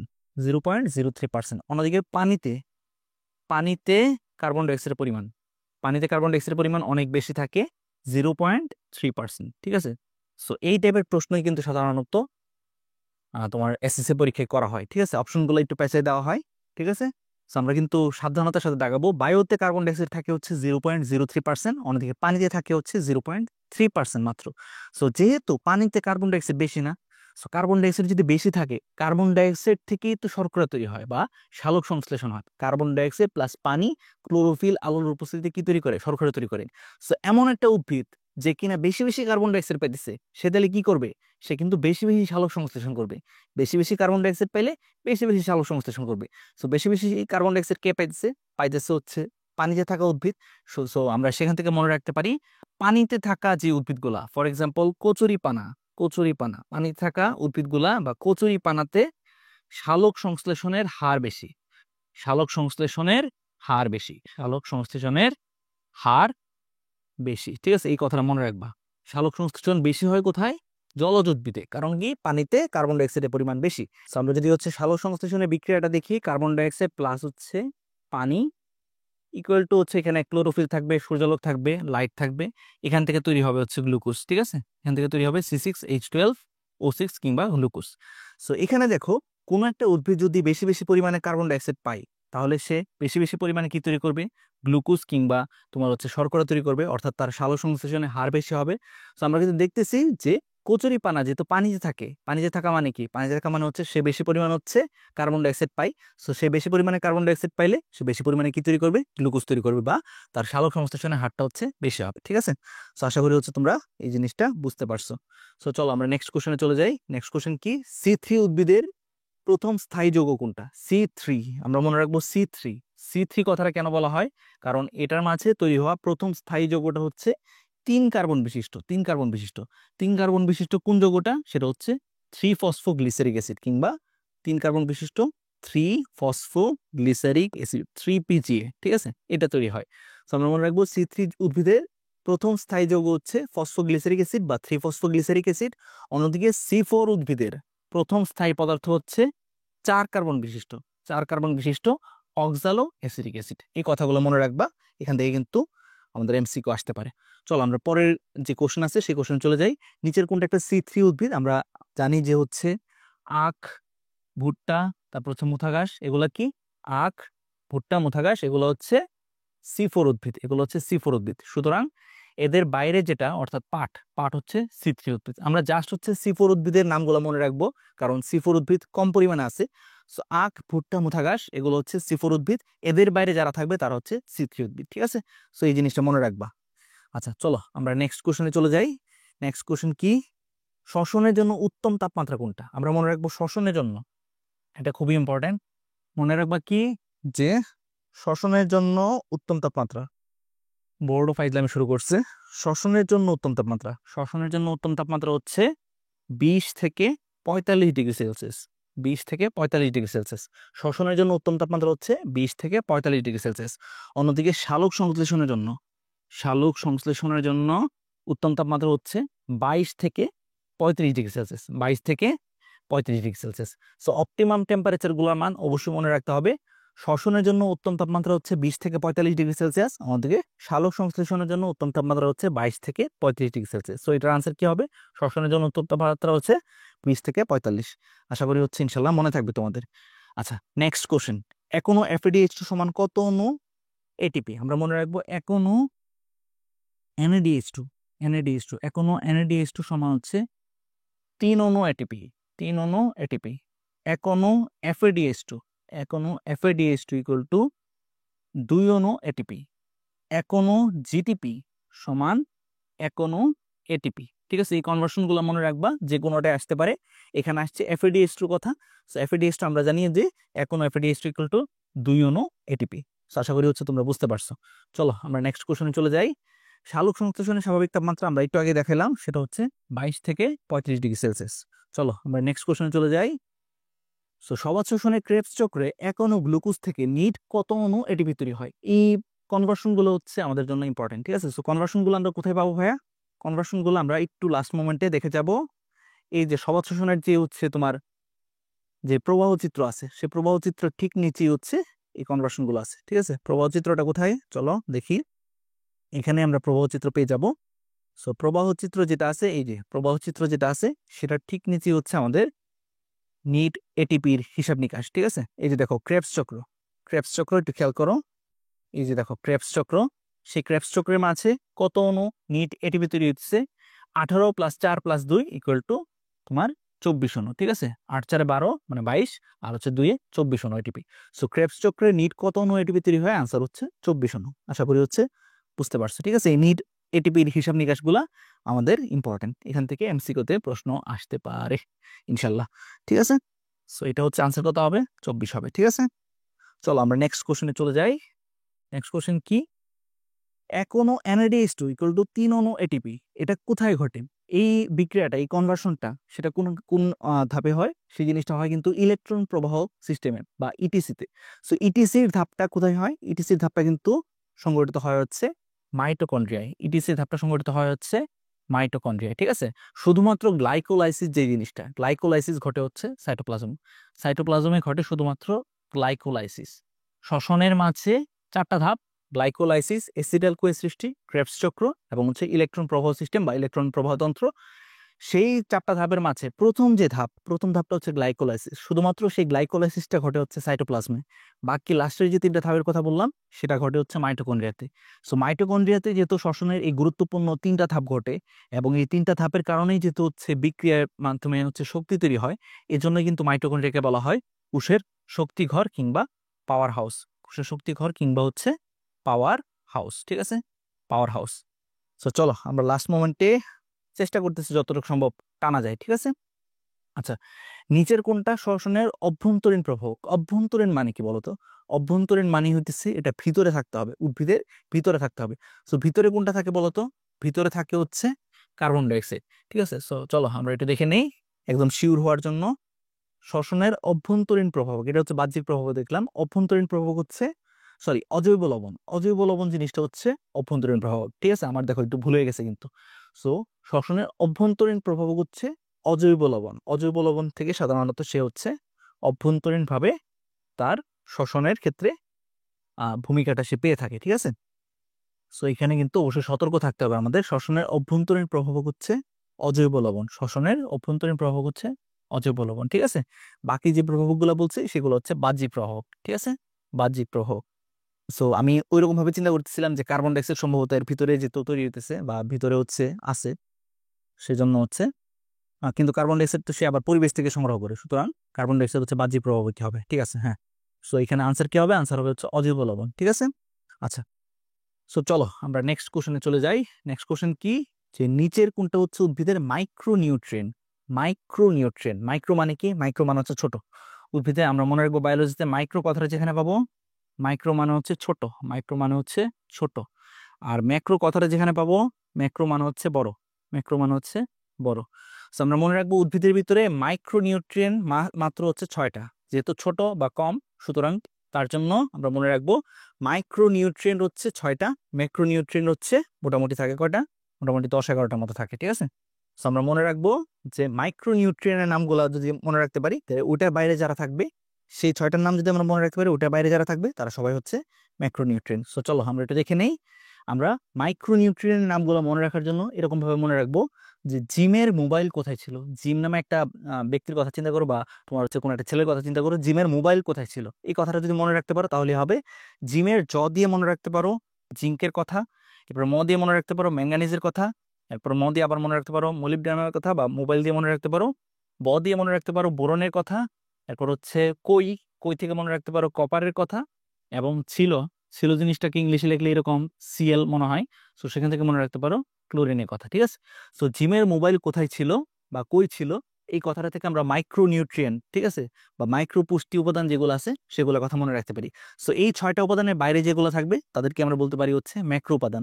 নিচের কোনটি মাইক্রো উপাদান বা মাইক্রো নিউট্রিয়েন্ট, নিচের কোনটি ম্যাক্রো উপাদান বা ম্যাক্রো নিউট্রিয়েন্ট, এই টাইপের প্রশ্ন কিন্তু এমসিকিউতে আসতে পারে, ঠিক আছে। সো আমরা দেখি এখানে আনসার কোনটা হবে। দেখো নিচের কোনটা মাইক্রো নিউট্রিয়েন্ট, সেটা আনসার কি হবে? আনসার হবে হচ্ছে কপার, আনসার হবে কপার, ঠিক আছে। আমরা কিন্তু কপার দেখলাম একটু পরেই, ঠিক আছে। এই যে দেখো কপারের কথা কিন্তু আমরা বললাম, কপার হচ্ছে, কপার কই, এই যে কপার, কপার হচ্ছে মাইক্রোনিউট্রিয়েন্ট, ঠিক আছে, এই জিনিসটা মনে রাখবা। আচ্ছা, এরপর আসো হচ্ছে কোনটার অভাবে পাতা বেগুনি হয়ে যায়, কোনটার অভাবে পাতা বেগুনি হয়ে যায়, এটার আনসার হচ্ছে ফসফরাস। ফসফরাস এমন একটা উপাদান, ফসফরাস যদি উদ্ভিদে ঠিকমতো হচ্ছে সাপ্লাই না দেওয়া হয়, ফসফরাসের অভাবে কিন্তু পাতা হচ্ছে বেগুনি হয়ে যায়, ঠিক আছে। তো এই কথাটা একটু মনে রেখো। আচ্ছা, এরপর চলে যাই আমরা পরবর্তী যে অংশে, সেটাতে ক্লোরোফিলের প্রধান উপাদান। ক্লোরোফিল জিনিসটা কি দ্বারা গঠিত বলতো? ক্লোরোফিলের প্রধান উপাদান হচ্ছে তোমার নাইট্রোজেন এবং ম্যাগনেসিয়াম, নাইট্রোজেন এবং ম্যাগনেসিয়াম সম্ভবত, ঠিক আছে। আমি একটু ভালো করে হচ্ছে খেয়াল করি, চলো চলো এই জিনিসটা আমরা একসাথে সলভ করি, আমাদের একটু শিওর হইতে হবে, ঠিক আছে। ক্লোরোফিলের প্রধান উপাদান, ক্লোরোফিলের প্রধান উপাদান হচ্ছে ম্যাগনেসিয়াম, অবশ্যই ম্যাগনেসিয়াম ছাড়া ক্লোরোফিল কোনো অবস্থাতেই থাকতে পারে না। পাশাপাশি আমরা মনে রাখবো যে এই যে ম্যাগনেসিয়াম, ম্যাগনেসিয়াম হচ্ছে ক্লোরোফিলের একটা গুরুত্বপূর্ণ উপাদান, এবং পাশাপাশি দেখো ক্লোরোফিল আর কোনটা তৈরি করে?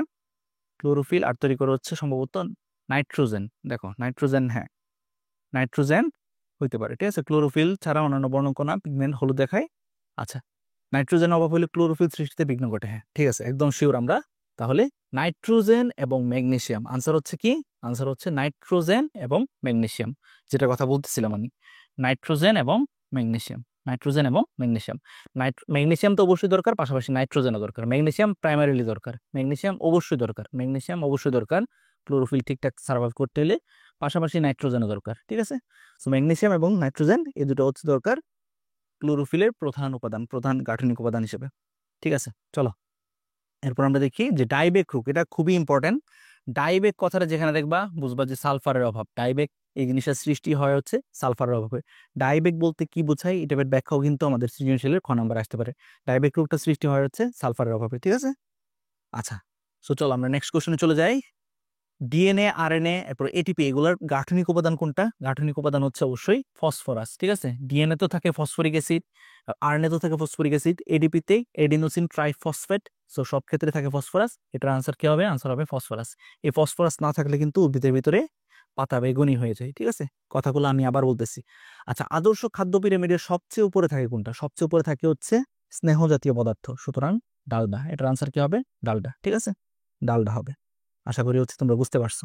আচ্ছা, এরপর আসো দুধের শর্করা। দুধের শর্করা কোনটা? দুধের শর্করা হচ্ছে ল্যাকটোস, দুধের শর্করা হচ্ছে ল্যাকটোস। আমরা মনে রাখবো গ্রেপস সুগার বা হচ্ছে আঙ্গুরের শর্করা।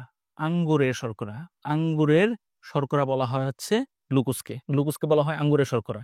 সুক্রোজকে বলা হয় চিনির শর্করা। সুক্রোজকে বলা হয় চিনির শর্করা। চিনির শর্করা, ঠিক আছে, চিনির শর্করা। আর ল্যাকটোজকে বলা হয় হচ্ছে দুধের শর্করা। ল্যাকটোজকে বলা হয় দুধের শর্করা।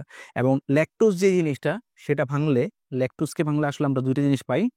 ল্যাকটোজকে যদি আমরা ভাঙি কোনো কারণে ল্যাকটেজ এনজাইমের সহায়তায়, ল্যাকটেজ এনজাইমের সহায়তায়, তখন আমরা পাবো দুইটা জিনিস। একটা হচ্ছে গ্লুকোজ, আর একটা হচ্ছে গ্যালাক্টোজ। গ্লুকোজ এবং গ্যালাক্টোজ। আচ্ছা, কেন এই কথাগুলো বলতেছি একটু দেখো। ল্যাকটোজকে বাংলা আমরা দুইটা শর্করা পাই, একটা হচ্ছে গ্লুকোজ আর একটা হচ্ছে গ্যালাক্টোজ। সে কারণে ল্যাকটোজকে বলা হয় হচ্ছে দ্বি শর্করা। ল্যাকটোজকে কি বলা হয়?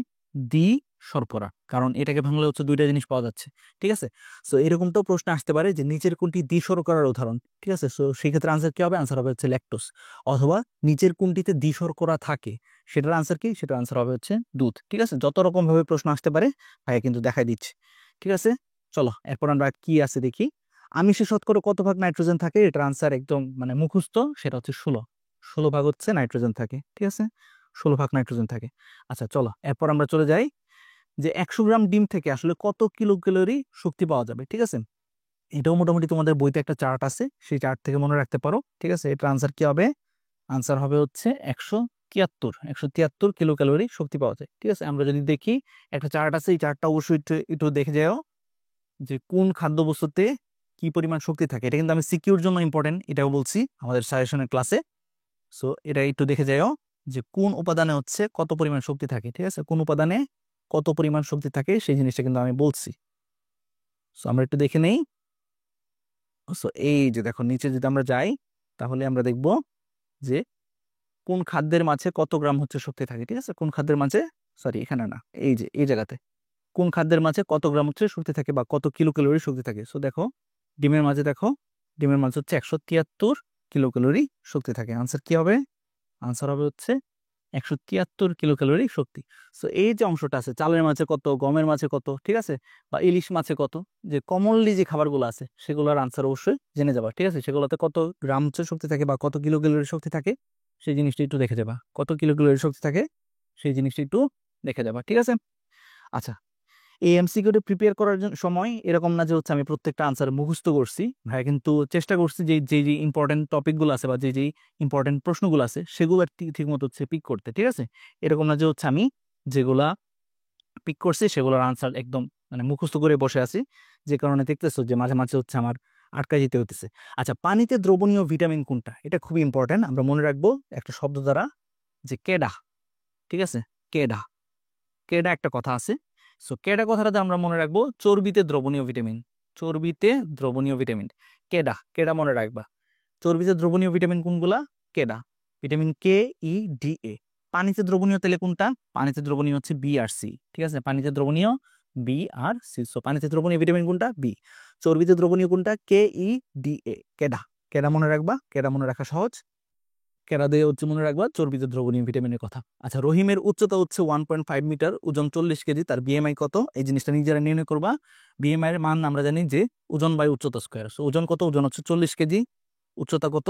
উচ্চতা হচ্ছে 1.25 মিটার, ঠিক আছে। তো স্কোয়ার যত আসে তত আনসারটা সম্ভবত হচ্ছে 25.6 আসবে, ঠিক আছে। আচ্ছা, নিজেরা একটু মিলাই নিও তারপরেও, ঠিক আছে। আচ্ছা, এরপর আসো হচ্ছে আমাদের দেহের সবচেয়ে বড় গ্রন্থি কোনটা? সবচেয়ে বড় গ্রন্থি যদি বলে গ্রন্থি, তাহলে কি মনে রাখবা? গ্রন্থি বললে হচ্ছে মনে রাখবা যকৃৎ। সবচেয়ে বড় গ্রন্থি হচ্ছে যকৃৎ। আর সবচেয়ে বড় অঙ্গ, সবচেয়ে বড় অঙ্গ, মানব দেহের সবচেয়ে বড় অঙ্গ হচ্ছে আমাদের ত্বক। আমাদের ত্বক কিংবা স্কিন, ত্বক কিংবা স্কিন, ঠিক আছে। সবচেয়ে বড় অঙ্গ হচ্ছে ত্বক কিংবা স্কিন, সবচেয়ে বড় গ্রন্থি হচ্ছে যকৃৎ, ঠিক আছে। এই কথাগুলো মনে রাখবা। আচ্ছা, এরপর আমরা চলে যাই যে নিচের কোনটিতে শর্করা জাতীয় বা নিচের কোনটি শর্করা জাতীয় খাদ্য পরিপাক করে? শর্করা জাতীয় খাদ্য পরিপাক করে যে এনজাইমটা, সেটা হচ্ছে অ্যামাইলেজ। সেটা হচ্ছে অ্যামাইলেজ। ট্রিপসিন, এটা হচ্ছে প্রোটিন পরিপাক করে। লাইপেজ, সে লিপিড পরিপাক করে বা চর্বি পরিপাক করে। পেপসিন, সে প্রোটিন পরিপাক করে। সো ট্রিপসিন, পেপসিন এরা হচ্ছে প্রোটিন পরিপাক করে। লাইপেজ, সে লিপিড পরিপাক করে। বাসলোকে, বাসলো হচ্ছে অ্যামাইলেজ। সুতরাং অ্যামাইলেজ হচ্ছে শর্করা পরিপাক করে, ঠিক আছে। আশা করি মনে থাকবে। নেক্সট কোশ্চেনে চলে যায়, আমাশয় রোগের জীবাণু কোনটা? আচ্ছা, আমাশয় রোগ এই জিনিসটা আসলে দুইটা জীবাণু সংক্রমণে হচ্ছে হইতে পারে। একটা হচ্ছে শিগেলা, একটা হচ্ছে শিগেলা, আর একটা হচ্ছে Entamoeba histolytica. Entamoeba Entamoeba histolytica, ঠিক আছে, হিস্টোলাইটিকা, ঠিক আছে, অ্যান্টামিবা হিস্টোলাইটিকা। এটা হচ্ছে একটা জীবাণু, আর একটা হচ্ছে শিকেলা। এই দুইটা জীবাণু সংক্রমণ হচ্ছে কি হতে পারে, আমাশয় হতে পারে। সো যেটা অপশনে থাকবে সেটা দাগাবা। আচ্ছা, এরপর আসে হচ্ছে পেপটিক আলসারের জন্য দায়ী জীবাণু কোনটা? পেপটিক আলসারের জন্য দায়ী জীবাণু হচ্ছে হেলিকোব্যাক্টার পাইলোরি। হেলিকোব্যাক্টার পাইলোরি, ঠিক আছে, বা এইচ পাইলোরিও তাকে ডাকা হয় অনেক সময়, এইচ পাইলোরিও ডাকা হয়, ঠিক আছে। এটার কারণ হচ্ছে পেপটিক আলসার হয়। নেক্সট কোশ্চেন, সেটা হচ্ছে নিচের কোনটা একটা হাইড্রোফিলিক পদার্থ নয়? হাইড্রোফিলিক মানে কি? পানি অর্থাৎ পানিকে ধরে রাখবে। সো পানিকে ধরে রাখে এরকম পদার্থ কোনগুলা? পানিকে ধরে রাখে এরকম পদার্থ হচ্ছে সেলুলোজ, স্টার্চ, জিলাটিন। এগুলো হচ্ছে পানিকে আকর্ষণ করে বা পানিকে ধরে রাখে। অন্যদিকে কিউটিন, কিউটিন জিনিসটা হচ্ছে কিছুটা হচ্ছে তেল চর্বি জাতীয় পদার্থ, সুতরাং সে হাইড্রোফিলিক না, সে হাইড্রোফোবিক কিংবা পানি বিকর্ষী হচ্ছে পদার্থ, ঠিক আছে। সো আনসার কি হবে? আনসার হবে হচ্ছে কিউটিন। আনসার হবে কিউটিন, আনসার হবে কিউটিন, ঠিক আছে। হাইড্রোফিলিক পদার্থ নয় হচ্ছে কিউটিন।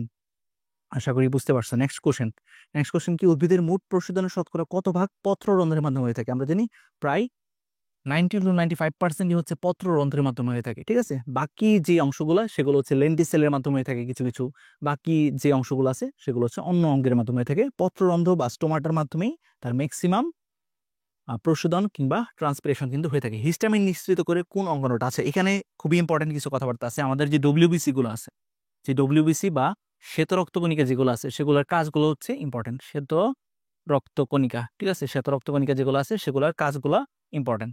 আমরা মনে রাখবো যে প্রথম যে শ্বেত রক্তকণিকা যার নাম হচ্ছে বেসোফিল্ড, বেসোফিল্ড, বেসোফিলের কাজ কি? বেসোফিলের কাজ হচ্ছে হিস্টামিন তৈরি করা, হিস্টামিন তৈরি করা, ঠিক আছে, হিস্টামিন প্লাস হচ্ছে হ্যাপারিন তৈরি করা, হিস্টামিন এবং হ্যাপারিন তৈরি করে। এই কথাগুলো ভালো করে মনে রাখবা। শুধুমাত্র যে এই এসএসসি পরীক্ষা এটা না, এগুলো হচ্ছে একদম মেডিকেল পরীক্ষা তো আসতে পারে। বেসোফিল তৈরি করে হচ্ছে হিস্টামিন এবং heparin. Eosinophil, eosinophil, eosinophil, eosinophil কি তৈরি করে? ইউসিনোফিল তৈরি করে হচ্ছে হিস্টামিন, ইউসিনোফিল তৈরি করে হিস্টামিন প্লাস হচ্ছে সে অ্যালার্জির সংক্রমণ ঘটায়।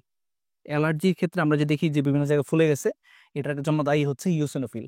সো বেসোফিলের কাজ হচ্ছে হিস্টামিন তৈরি করা, হ্যাপারিন তৈরি করা। ইউসিনোফিলের কাজ হচ্ছে হিস্টামিন তৈরি করা এবং হচ্ছে অ্যালার্জির সংক্রমণ ঘটানো। সো হিস্টামিন মেইনলি কে তৈরি করতেছে? বেসোফিলও তৈরি করতেছে, ইউসিনোফিলও তৈরি করতেছে। সো বেসোফিল এবং ইউসিনোফিল আমাদের আনসার হবে এটা, ঠিক আছে। হ্যাপারিন যদি বলে, জিজ্ঞাসা করে যে হ্যাপারিন কে তৈরি করে, আনসার হচ্ছে বেসোফিল। যদি বলে যে কে অ্যালার্জি সংক্রমণ ঘটায় বা জীবাণুকে ভক্ষণ করে থাকে, আনসার হচ্ছে ইউসিনোফিল, ঠিক আছে। So, আশা করি হচ্ছে বুঝতে পারছো তোমরা মোটামুটি ভাবে। আচ্ছা, হ্যাপারিন কোনটা তৈরি করে? এটা আনসারই বলছিলাম, ট্রান্সফার হবে হচ্ছে বেসোফিল, ঠিক আছে। আচ্ছা, আমরা চলে যাই আমাদের নেক্সট কোশ্চেনে। জীবাণু ভক্ষণ করে কোনটা? আচ্ছা, জীবাণু ভক্ষণ এটাকে যদি বলে মানে এরকম ভাবে বুঝাই যে জীবাণু ভক্ষণ মানে হচ্ছে ফ্যাগোসাইটোসিস, ফ্যাগোসাইটোসিস, ঠিক আছে, ফ্যাগোসাইটোসিস। জীবাণু ভক্ষণ মানে যদি বোঝাই ফ্যাগোসাইটোসিস। যদি অ্যালার্জির কথা বলে তাহলে দিবা ইউসিনোফিল, অ্যালার্জির কথা বললে তাহলে কি দিবা? ইউসিনোফিল দিবা। আর যদি বলে জীবাণুভক্ষণ বা ফেগোসাইটোসিস, তখন বলবা যে হচ্ছে এম আর N, M plus N. M মানে কি? এম মানে হচ্ছে মোনোসাইট, এম মানে হচ্ছে মোনোসাইট, প্লাস হচ্ছে এন মানে হচ্ছে নিউট্রোফিল, নিউট্রোফিল, ঠিক আছে, নিউট্রোফিল। তাহলে ফ্যাগোসাইটোসিস কারা করতে পারে বা জীবাণুভক্ষণ কারা করতে পারে? মনোসাইট করতে পারে এবং নিউট্রোফিল করতে পারে। সো এখানে দেখো, এখানে কি আছে? এখানে আছে হচ্ছে মনোসাইটও আছে, নিউট্রোফিলও আছে। সো এই প্রশ্ন যদি এরকম আসে তাহলে বুঝবা যে হচ্ছে তোমার প্রশ্নের মাঝে কোনো একটা ভুল আছে। সো এই ক্ষেত্রে এই ক আর গড় মাঝে তুমি যে কোনো একটা দাগাইলে হচ্ছে নাম্বার পাবা। তবে নিউট্রোফিল দাগানোর চেষ্টা করো, নিউট্রোফিল একটু বেশি করে, ঠিক আছে। মনোসাইটও করে, বাট মনোসাইট হচ্ছে ম্যাক্রোফেজ আকারে করে, ঠিক আছে। এটা এইচএসসি তে উঠলে তোমরা জানবা। জীবাণুভক্ষণ, মোট কথা হচ্ছে যেটা জীবাণুভক্ষণ বা ফ্যাগোসাইটোসিস কারা করে? দুইটা তোমার হচ্ছে ডব্লিউবিসি বা শ্বেত রক্তকণিকা, একটা হচ্ছে মনোসাইট আর একটা হচ্ছে নিউট্রোফিল, ঠিক আছে। তবে নিউট্রোফিলটা একটু বেশি করে, এটা মনে রাখবা। আর মনোসাইট যেটা সেটা হচ্ছে ম্যাক্রোফেজ আকারে করতে পারে, ঠিক আছে। আচ্ছা, চলো আমরা নেক্সট কোশ্চেনে চলে যাই।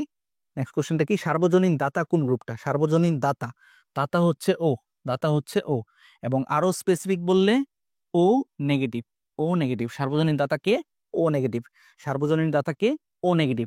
দেওয়ার সময় চিন্তা করবা যে নেগেটিভ, মানে দেওয়ার সময় চিন্তা করবা যে হচ্ছে তোমার এখানে কি বলে যে অ্যান্টিজেন কার আছে, ঠিক আছে, অ্যান্টিজেনটা কি যেতেছে? ও যার ব্লাড গ্রুপ, তার ক্ষেত্রে কিন্তু কোনো ধরনের অ্যান্টিজেন নাই। আবার নেগেটিভ যে মানে ও নেগেটিভ, তার ক্ষেত্রে আরএইচ ফ্যাক্টরও নাই। সো ও নেগেটিভ হচ্ছে সার্বজনীন দাতা, ও নেগেটিভ হচ্ছে সার্বজনীন দাতা। অন্যদিকে গ্রহণ করার ক্ষেত্রে, রক্ত গ্রহণ করার ক্ষেত্রে মনে রাখবা যে তোমার কি অ্যান্টিবডি আছে, কি অ্যান্টিবডি আছে, কি অ্যান্টিবডি আছে তোমার। সো সেই ক্ষেত্রে আনসার হচ্ছে কি, আনসার হচ্ছে এবি, আনসার হচ্ছে এবি। ঠিক আছে, সো এবির ক্ষেত্রে দেখো, এবির ক্ষেত্রে যেহেতু এ অ্যান্টিজেন আছে বি অ্যান্টিজেন আছে, সুতরাং এবির ক্ষেত্রে কোনো ধরনের অ্যান্টিবডি নাই। So আমি বললাম না যে নেওয়ার ক্ষেত্রে চিন্তা করবা যে কি অ্যান্টিবডি আছে, কোনো অ্যান্টিবডি থাকলে ঝামেলা হবে। এবির তো কোনো অ্যান্টিবডি নাই, সুতরাং সে কি করতে পারে, সর্বজনীন গ্রহিতা। ঠিক আছে, অথবা আরো মানে পারফেক্টলি বললে বলতে হবে এবি পজিটিভ, এবি পজিটিভ যে সে হচ্ছে সার্বজনীন গ্রহিতা। ঠিক আছে, কারণ এবি পজিটিভের ভিতরে এ অ্যান্টিজেনও আছে বি অ্যান্টিজেনও আছে আরএইচ ফ্যাক্টরও আছে, যে কারণে এ অ্যান্টিবডিও নাই বি অ্যান্টিবডিও নাই, আরএইচ ফ্যাক্টরের অ্যান্টি আরএইচ ফ্যাক্টরের যে অ্যান্টিবডি সেটাও নাই। সো কোনো অ্যান্টিবডি তার ভিতরে থাকে না। যেহেতু কোনো অ্যান্টিবডি তার ভিতরে থাকে না, সে সব ধরনের রক্ত থেকে হচ্ছে গ্রহণ করতে পারে। ঠিক আছে, অ্যান্টিজেন গ্রহণ করতে পারে। ঠিক আছে, So আশা করি হচ্ছে বুঝতে পারছো। আমি চেষ্টা করতেছি সংক্ষিপ্তভাবে হচ্ছে যতটুকু বোঝানো যায়। হৃৎপিণ্ডকে আবৃতকারী পর্দার নাম কি? হৃৎপিণ্ডকে আবৃতকারী পর্দার নাম হচ্ছে পেরিকার্ডিয়াম। পেরিকার্ডিয়াম, পেরি কথাটা মানে হচ্ছে পরিধি বা প্রান্তের দিকে, পেরি কথাটা মানে হচ্ছে পরিধি বা প্রান্তের দিকে। সো যে কোনো একটা অঙ্গ, সেটা যদি আমাদের হার্ট হয়, সে হার্টের বাইরে যে আবরণ, সে আবরণটা যার, সেটা হচ্ছে পেরিকার্ডিয়াম, সেটা হচ্ছে পেরিকার্ডিয়ামের। ঠিক আছে, আচ্ছা, so আশা করি হচ্ছে এই জিনিসটা মনে রাখবা। এটা আনসার কি হবে তাহলে? আনসার হবে পেরিকার্ডিয়াম। সো চলো আমরা নেক্সট কোশ্চেনে চলে যাই। উচ্চ রক্তচাপ সৃষ্টিতে ভূমিকা পালন করে কোনটা? উচ্চ রক্তচাপ সৃষ্টিতে ভূমিকা পালন করে হচ্ছে এলডিএল বা লো ডেন্সিটি লিপোপ্রোটিন। লো ডেন্সিটি লিপোপ্রোটিন এই জিনিসটা হচ্ছে আমাদের যে রক্তনালী আছে, সে রক্তনালী ভিতরে গিয়ে জমা হয়, এখানে গিয়ে জমা হয়, এখানে গিয়ে জমা হয়, এগুলো হচ্ছে এলডিএল। এলডিএল লো ডেন্সিটি লিপোপ্রোটিন। লো ডেন্সিটি লিপোপ্রোটিন এগুলোতে জমা হওয়াতে সে হচ্ছে এখান থেকে যখন রক্ত কেটে যায় তখন এখানে প্রেশার বেড়ে যায়। ঠিক আছে, প্রেশার বেড়ে যায়। সো এলডিএল হচ্ছে আনসার। এলডিএল হচ্ছে উচ্চ রক্তচাপ সৃষ্টি করে। ঠিক আছে, আচ্ছা, মাঝে মাঝে আমি যে পানির ব্রেক নিতেছি তখন গিয়ে হচ্ছে হালকা পাতলা ভিডিওটা স্টপ করতেছি, এছাড়া কন্টিনিউয়াসলি আমি কিন্তু ক্লাস নিয়েছি। বাতজ্বর সৃষ্টি করে কোনটা? বাতজ্বর সৃষ্টি করে হচ্ছে স্ট্রেপ্টোকক্কাস। স্ট্রেপ্টোকক্কাস নামক অণুজীবের কারণে বাতজ্বর সৃষ্টি হয়। ঠিক আছে, এই জিনিসটা কিন্তু আমাদের সৃজনশীলের ক নাম্বারও আসতে পারে। লিউকেমিয়া রোগে কোনটা হয়? লিউকেমিয়ার ক্ষেত্রে সমস্যা যেটা হয়, লিউকেমিয়া হচ্ছে one kind of blood cancer. এটা হচ্ছে one kind of blood cancer. আচ্ছা, ব্লাড ক্যান্সার, এই টাইপের ব্লাড ক্যান্সারের ক্ষেত্রে যে জিনিসটা হয় সেটা হচ্ছে আমাদের যে ডব্লিউবিসি বা শ্বেত রক্তকণিকা যেটা আছে, অস্বাভাবিক শ্বেত রক্তকণিকার উৎপাদন বেড়ে যায়। অস্বাভাবিক শ্বেত রক্তকণিকার উৎপাদন বেড়ে যায়। অস্বাভাবিক শ্বেত রক্তকণিকার উৎপাদন বেড়ে যায়। অস্বাভাবিক শ্বেত রক্তকণিকা অর্থাৎ যেই শ্বেত রক্তকণিকা প্রপারলি ফাংশন করতে পারবে না, কাজ করতে পারবে না, সেই শ্বেত রক্তকণিকার প্রোডাকশন বা হচ্ছে উৎপাদন কখন বেড়ে যাবে? এগুলো কোথা থেকে উৎপন্ন হয়? শ্বেত রক্তকণিকা, লোহিত রক্তকণিকা, এগুলো কিন্তু আমাদের অস্থিমজ্জা থেকে উৎপন্ন হয়। সো অস্থিমজ্জা যখন সংক্রমিত হবে বা অস্থিমজ্জাতে যখন ক্যান্সার ছড়িয়ে পড়বে, তখন গিয়ে কিন্তু এই অস্বাভাবিক শ্বেত রক্তকণিকার পরিমাণ বেড়ে যাবে। সো এটার আনসার কি হবে? আনসার হচ্ছে লিউকেমিয়ার ক্ষেত্রে অস্থিমজ্জা ক্যান্সার আক্রান্ত হয়। ঠিক আছে, লোহিত রক্তকণিকার পরিমাণ বেড়ে যায় না, এটার আনসার না।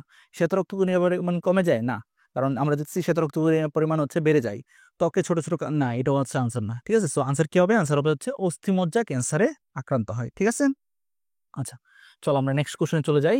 ফুসফুসের আবরণকে কি বলে? খুবই ইম্পর্টেন্ট একটা প্রশ্ন। ফুসফুসের আবরণকে বলা হয় প্লুরা। ফুসফুসের আবরণকে বলা হয় প্লুরা। ডায়াফ্রাম কোনটা? ডায়াফ্রাম বা মধ্যচ্ছেদা হচ্ছে আমাদের বুকের অঙ্গগুলোকে বা বক্ষ গহ্বরের অঙ্গগুলোকে উদর গহ্বরের অঙ্গগুলো থেকে বা পেটের অঙ্গগুলো থেকে আলাদা করে যে মাসেল লেয়ারটা, সেটাকে বলা হয় ডায়াফ্রাম কিংবা মধ্যচ্ছদা। ঠিক আছে, প্লুরা হচ্ছে ফুসফুসের আবরণ। পেরিকার্ডিয়াম আমরা দেখলাম হৃৎপিণ্ডের আবরণ। পেরি অস্টিয়াম সেটা হচ্ছে অস্থির আবরণ। অস্থির আবরণকে বলা হয় পেরিঅস্ট্রিয়াম। তরুণাস্থির আবরণকে বলা হয় পেরিকন্ড্রিয়াম। পেরিকন্ড্রিয়াম, তরুণাস্থির সাথে মনে রাখবা কন্ড্রিন বা কন্ড্র কথাটা আছে। তরুণাস্থির সাথে রিলেটেড কথা হচ্ছে কন্ড্র। ঠিক আছে, কন্ড্র, কন্ড্র বা কন্ড্রিন। কন্ড্রিন এই কথাটা যেখানে দেখবা বুঝবা যে সেটা বোঝাচ্ছে হচ্ছে তরুণাস্থি। সো তরুণাস্থির যে আবরণ সেটাকে বলা হয় পেরিকন্ড্রিয়াম। Perichondrium, perichondrium. ঠিক আছে, আমি কিন্তু চেষ্টা করতেছি এক এমসিকিউর ভিতরে যত এমসিকিউ আসতে পারে সবকিছু তোমাদেরকে দেখা দিতে।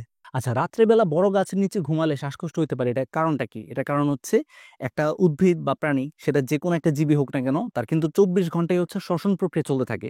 সো একটা বড় গাছ, সেটা তো একটা জীব, সুতরাং 24 ঘন্টা যদি তার শ্বসন প্রক্রিয়া চলতে থাকে, রাতের বেলায় তার শ্বসন হবে। রাতের বেলা শ্বসন হলে শ্বসনের ফলে কি নির্গত হয়? শ্বসনের ফলে আমরা কিন্তু নিঃশ্বাসের সাথে কার্বন ডাইঅক্সাইড ত্যাগ করি। সো বড় গাছ সে কার্বন ডাইঅক্সাইড ত্যাগ করবে, ওই কার্বন ডাইঅক্সাইডের কারণে হচ্ছে আমাদের শ্বাসকষ্ট হতে পারে। সো আনসার কি? এটার আনসার হচ্ছে শ্বসন। শ্বসনের কারণে হচ্ছে কি হতে পারে? শ্বসনের কারণে কিন্তু শ্বাসকষ্ট হতে পারে। ঠিক আছে, শ্বসনের কারণে হচ্ছে শ্বাসকষ্ট হতে পারে। তো আশা করি হচ্ছে এটা তোমরা বুঝতে পারছো। চলো আমরা নেক্সট কোশ্চেনে চলে যাই। নেক্সট কোশ্চেন কি? ফুসফুস থেকে অক্সিজেন কোন প্রক্রিয়ার মাধ্যমে রক্তে প্রবেশ করে? আমরা জানি ফুসফুস থেকে অক্সিজেন হচ্ছে ব্যাপন প্রক্রিয়ার মাধ্যমে রক্তে প্রবেশ করে। আনসার কি এটার? আনসার হচ্ছে ব্যাপন প্রক্রিয়ার মাধ্যমে রক্তে প্রবেশ করে। ঠিক আছে, আচ্ছা চলো আমরা নেক্সট কোশ্চেনে চলে যাই।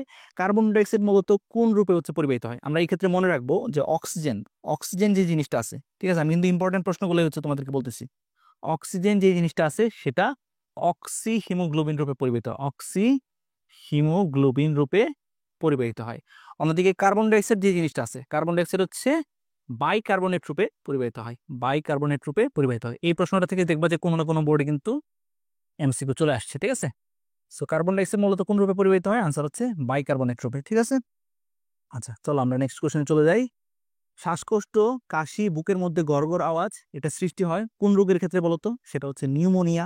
সো নিউমোনিয়ার ক্ষেত্রে কোন জীবাণুটা দায়ী? আনসার হচ্ছে নিউমোকক্কাস ব্যাকটেরিয়া। সো এটার আনসার কি? আনসার হচ্ছে নিউমোকক্কাস ব্যাকটেরিয়া।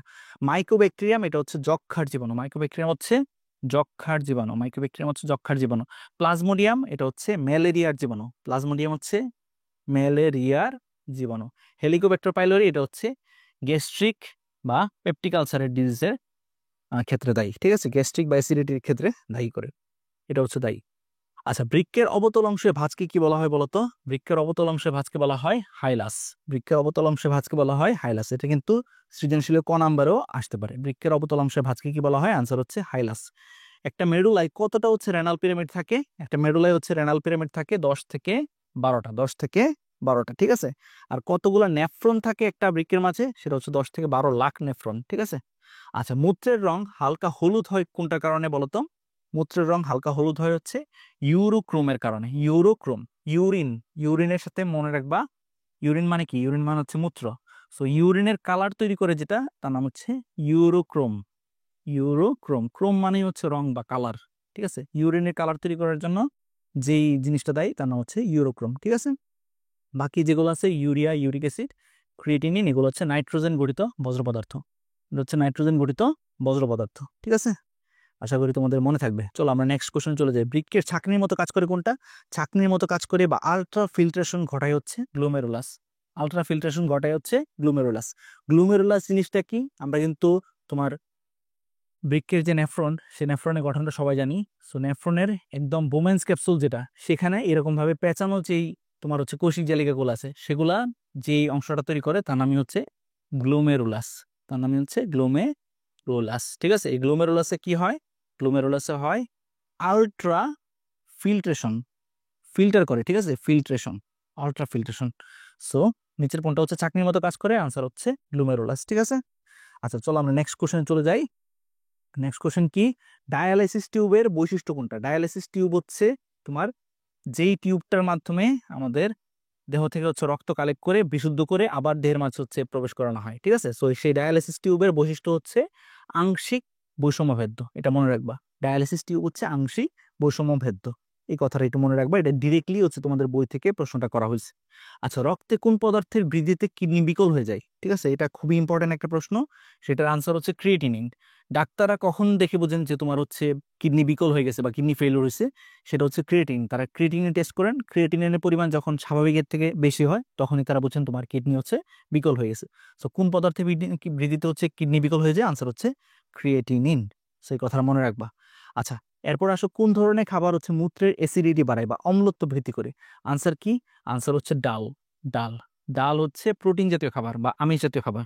ডাল জিনিসটা হচ্ছে প্রোটিন বা আমিষ জাতীয় খাবার।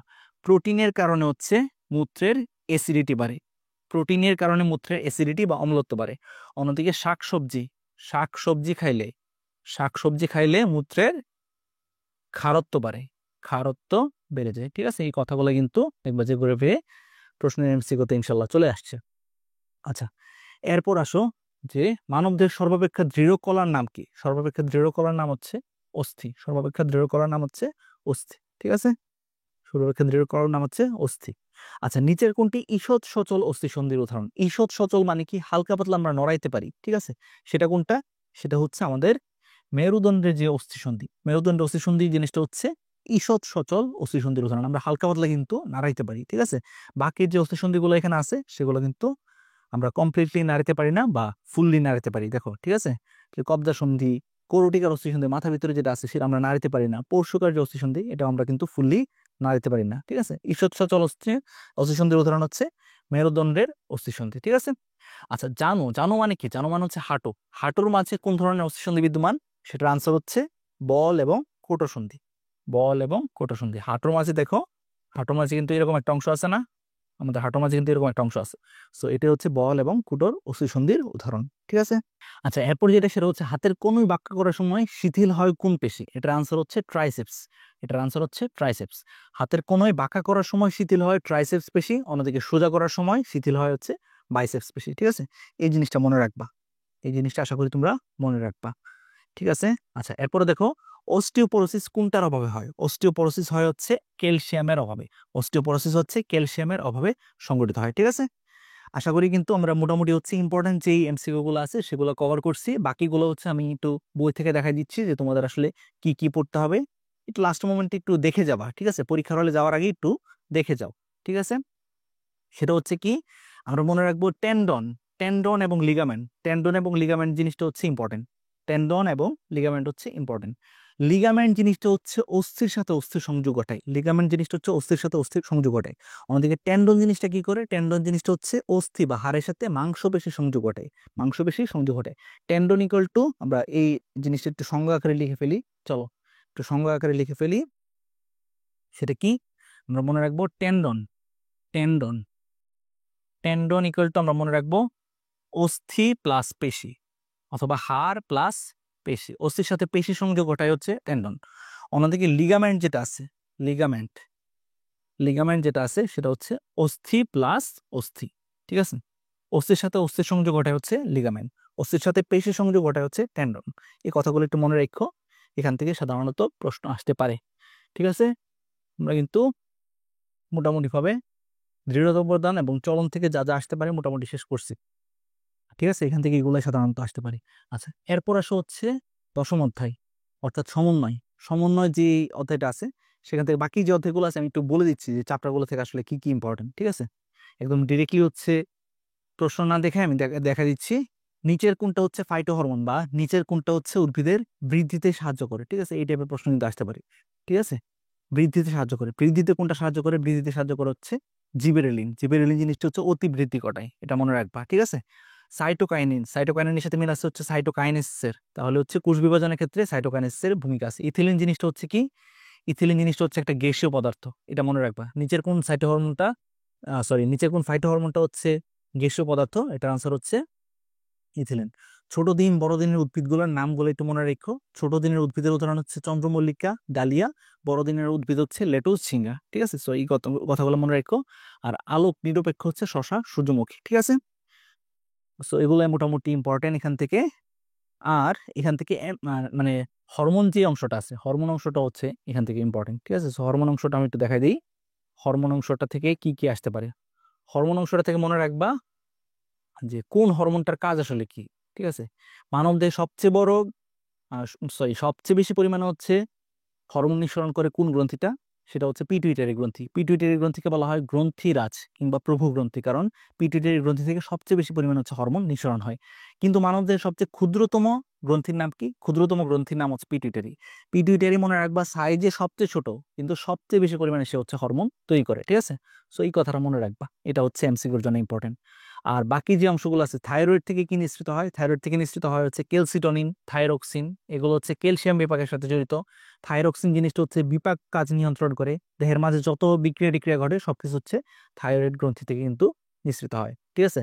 থাইরক্সিন যে হরমোনটা আছে সেই হরমোনটা হচ্ছে সব বিক্রিয়া হচ্ছে নিয়ন্ত্রণ করে। প্যারাথাইরয়েড থেকে নিঃসৃত হয় ক্যালসিয়াম এবং ফসফরাস বিপাকের সাথে তোমার সম্পর্কিত যে হরমোন, যার নাম হচ্ছে প্যারাথরমোন বা প্যারাথাইরয়েড হরমোন, সেই জিনিসটা, ঠিক আছে? আচ্ছা, থাইমাস থেকে সাধারণত থাইমোসিন হরমোন নিঃসরণ হয়, তবে এই হরমোনটা হচ্ছে খুব বেশি পরিমাণে বয়স্ক বা পূর্ণবয়স্ক মানুষের হচ্ছে দেখা যায় না। অ্যাড্রেনালিন গ্রন্থি থেকে হচ্ছে মানসিক চাপ পরিত্রাণের জন্য যে হরমোন দরকার অ্যাড্রেনালিন, সেই অ্যাড্রেনালিন হরমোন হচ্ছে নিঃসরণ হয়। ঠিক আছে, এই যে দেখো তোমাদের জন্য এত রাতে আমি জেগে জেগে হচ্ছে ভিডিও বানাচ্ছি, সো আমার দেহের মাঝে কোন হরমোনটা কাজ করতেছে? অ্যাড্রেনালিন। ঠিক আছে, আচ্ছা, আইলেটস অফ ল্যাঙ্গারেন্স থেকে ইনসুলিন তৈরি হয় এবং হচ্ছে গ্লুকাগন তৈরি হয়। ইনসুলিন জিনিসটা হচ্ছে রক্তে গ্লুকোজের পরিমাণ কমায়, গ্লুকাগন জিনিসটা হচ্ছে রক্তে গ্লুকোজের পরিমাণ বাড়ায়। ঠিক আছে, গ্লুকোজের মাত্রা হচ্ছে এই ইনসুলিন এবং গ্লুকাগন এরা নিয়ন্ত্রণ করে। টেস্টোস্টেরন যেই হরমোনটা আছে সেটা হচ্ছে ছেলেদের দেহে শুক্রাণু তৈরি করে, অন্যদিকে ইস্ট্রোজেন এবং প্রোজেস্টেরন যে হরমোনটা আছে সেগুলো হচ্ছে মেয়েদের দেহে ডিম্বাণু তৈরি করে। ঠিক আছে, আচ্ছা, এখান থেকে ডায়াবেটিসের কথা আমি বলছিলাম, ডায়াবেটিস ইম্পর্টেন্ট। ডায়াবেটিসের ক্ষেত্রে আমরা মনে রাখবা যে এই যে লক্ষণগুলো ইম্পর্টেন্ট, লক্ষণগুলো এমসিকিউতে আসতে পারে। ঠিক আছে, যে হঠাৎ করে হচ্ছে পিপাসা লাগা, ক্ষুধা বেড়ে যাওয়া, ঠিক আছে, বা ঘন ঘন প্রস্রাব হওয়া, ওজন কমতে থাকা, দুর্বল বোধ করা, চোখে কম দেখা, এগুলা কোন রোগের লক্ষণ? এগুলো হচ্ছে ডায়াবেটিসের লক্ষণ। ঠিক আছে, এটা এমসিকিউতে যতটুকু আসতে পারে তার থেকে অনেক বেশি পরিমাণে হচ্ছে সৃজনশীল আসতে পারে। ঠিক আছে, আর ডায়াবেটিসের ক্ষেত্রে ট্রিপল ডি কি কি? একটা হচ্ছে ডিসিপ্লিন, ডায়েট এবং ডোজ। ডিসিপ্লিন, ডায়েট, ডোজ, এই তিনটা জিনিস হচ্ছে মেনে চলতে হয়। ঠিক আছে, আচ্ছা, এখন এখান থেকে আরেকটা জিনিস হচ্ছে ইম্পর্টেন্ট, আমাদের মাঝে মাঝে আসতে পারে, সেটা হচ্ছে ডোপামিন। ডোপামিন জিনিসটা কি? ডোপামিন হচ্ছে একটা নিউরো ট্রান্সমিটার। এই যে দেখো, ডোপামিন হচ্ছে নিউরো ট্রান্সমিটার, এই কথাটা একটু মনে রেখো। ডোপামিন জিনিসটা হচ্ছে নিউরো ট্রান্সমিটার, ডোপামিনের কথাটা মাঝে মাঝে আসে, সেই জন্য ভাই বলতেছি। এই যে দেখো, স্নায়ুকোষ বিভিন্ন ধরনের রাসায়নিক পদার্থ তৈরি করে, যার একটা হচ্ছে ডোপামিন। ডোপামিন জিনিসটা হচ্ছে আমাদের শরীরের পেশি নড়াচড়ায় হচ্ছে সাহায্য করে। ঠিক আছে, সো পার্কিনসন যেই ডিজিজটা আছে সেই ডিজিজের ক্ষেত্রে যে জিনিসটা হয় যে রোগীর মস্তিষ্ক ডোপামিন তৈরির কোষগুলো হচ্ছে আস্তে আস্তে নষ্ট হয়ে যায়, মস্তিষ্কে হচ্ছে ডোপামিন তৈরি হতে পারে না, ফলে ডোপামিন তৈরি না হইলে তার যে মাংসপেশি, সে মাংসপেশি তার কার্যকারিতা হারায়। ঠিক আছে, এটা হচ্ছে পার্কিনসনিজমের সমস্যা। ডোপামিন জিনিসটা কি সেটা একটু মনে রাখো। ঠিক আছে, ডোপামিন হচ্ছে একটা নিউরো ট্রান্সমিটার, যেটা কিনা মাংসপেশি নড়াইতে সহায়তা করে। আচ্ছা, জীবের প্রজনন থেকে কি কি ইম্পর্টেন্ট একদম লাস্ট মোমেন্টে আমি দেখা দিচ্ছি, এখান থেকেই সাধারণত এমসিকিউ আসবে ইনশাল্লাহ। প্রথম যেটা, সেটা হচ্ছে এই যে অংশটা, এই অংশটা একটু ভালো করে দেখার চেষ্টা করো। নিচের কোনটা একটা সম্পূর্ণ ফুল, নিচের কোনটা একটা অসম্পূর্ণ ফুল, এই টাইপের প্রশ্ন আসতে পারে। সম্পূর্ণ ফুল হচ্ছে জবা ধুতুরা, অসম্পূর্ণ ফুল হচ্ছে লাউ কুমড়া, বৃন্তযুক্ত কোনটা, বৃন্তবিহীন কোনটা, এটা একটু মনে রাখবো। বৃন্তযুক্ত হচ্ছে জবা কুমড়া, বৃন্তহীন হচ্ছে হাতিসুর। ঠিক আছে, এগুলো একটু মনে রাখো। ওকে, আচ্ছা, এখান থেকে আরেকটা জিনিস যেটা ইম্পর্টেন্ট, আরেকটা জিনিস যেটা ইম্পর্টেন্ট সেটা হচ্ছে পরাগায়নের মাধ্যম। পরাগায়নের মাধ্যম থেকে মাঝে মাঝে হচ্ছে প্রশ্ন আসে। ঠিক আছে, যে নিচের কোনটি বায়ু পরাগী ফুল, নিচের কোনটি পানি পরাগী ফুল, নিচের কোনটি হচ্ছে তোমার পতঙ্গ পরাগী ফুল, এই টাইপের প্রশ্ন কিন্তু মাঝে মাঝে এখান থেকে এমসিকিউতে আসে। ঠিক আছে, এই যে দেখো, পতঙ্গ পরাগী ফুলের উদাহরণ হচ্ছে জবা, কুমড়া, সরিষা। এই উদাহরণগুলো একদম মুখস্থ করে ফেলো।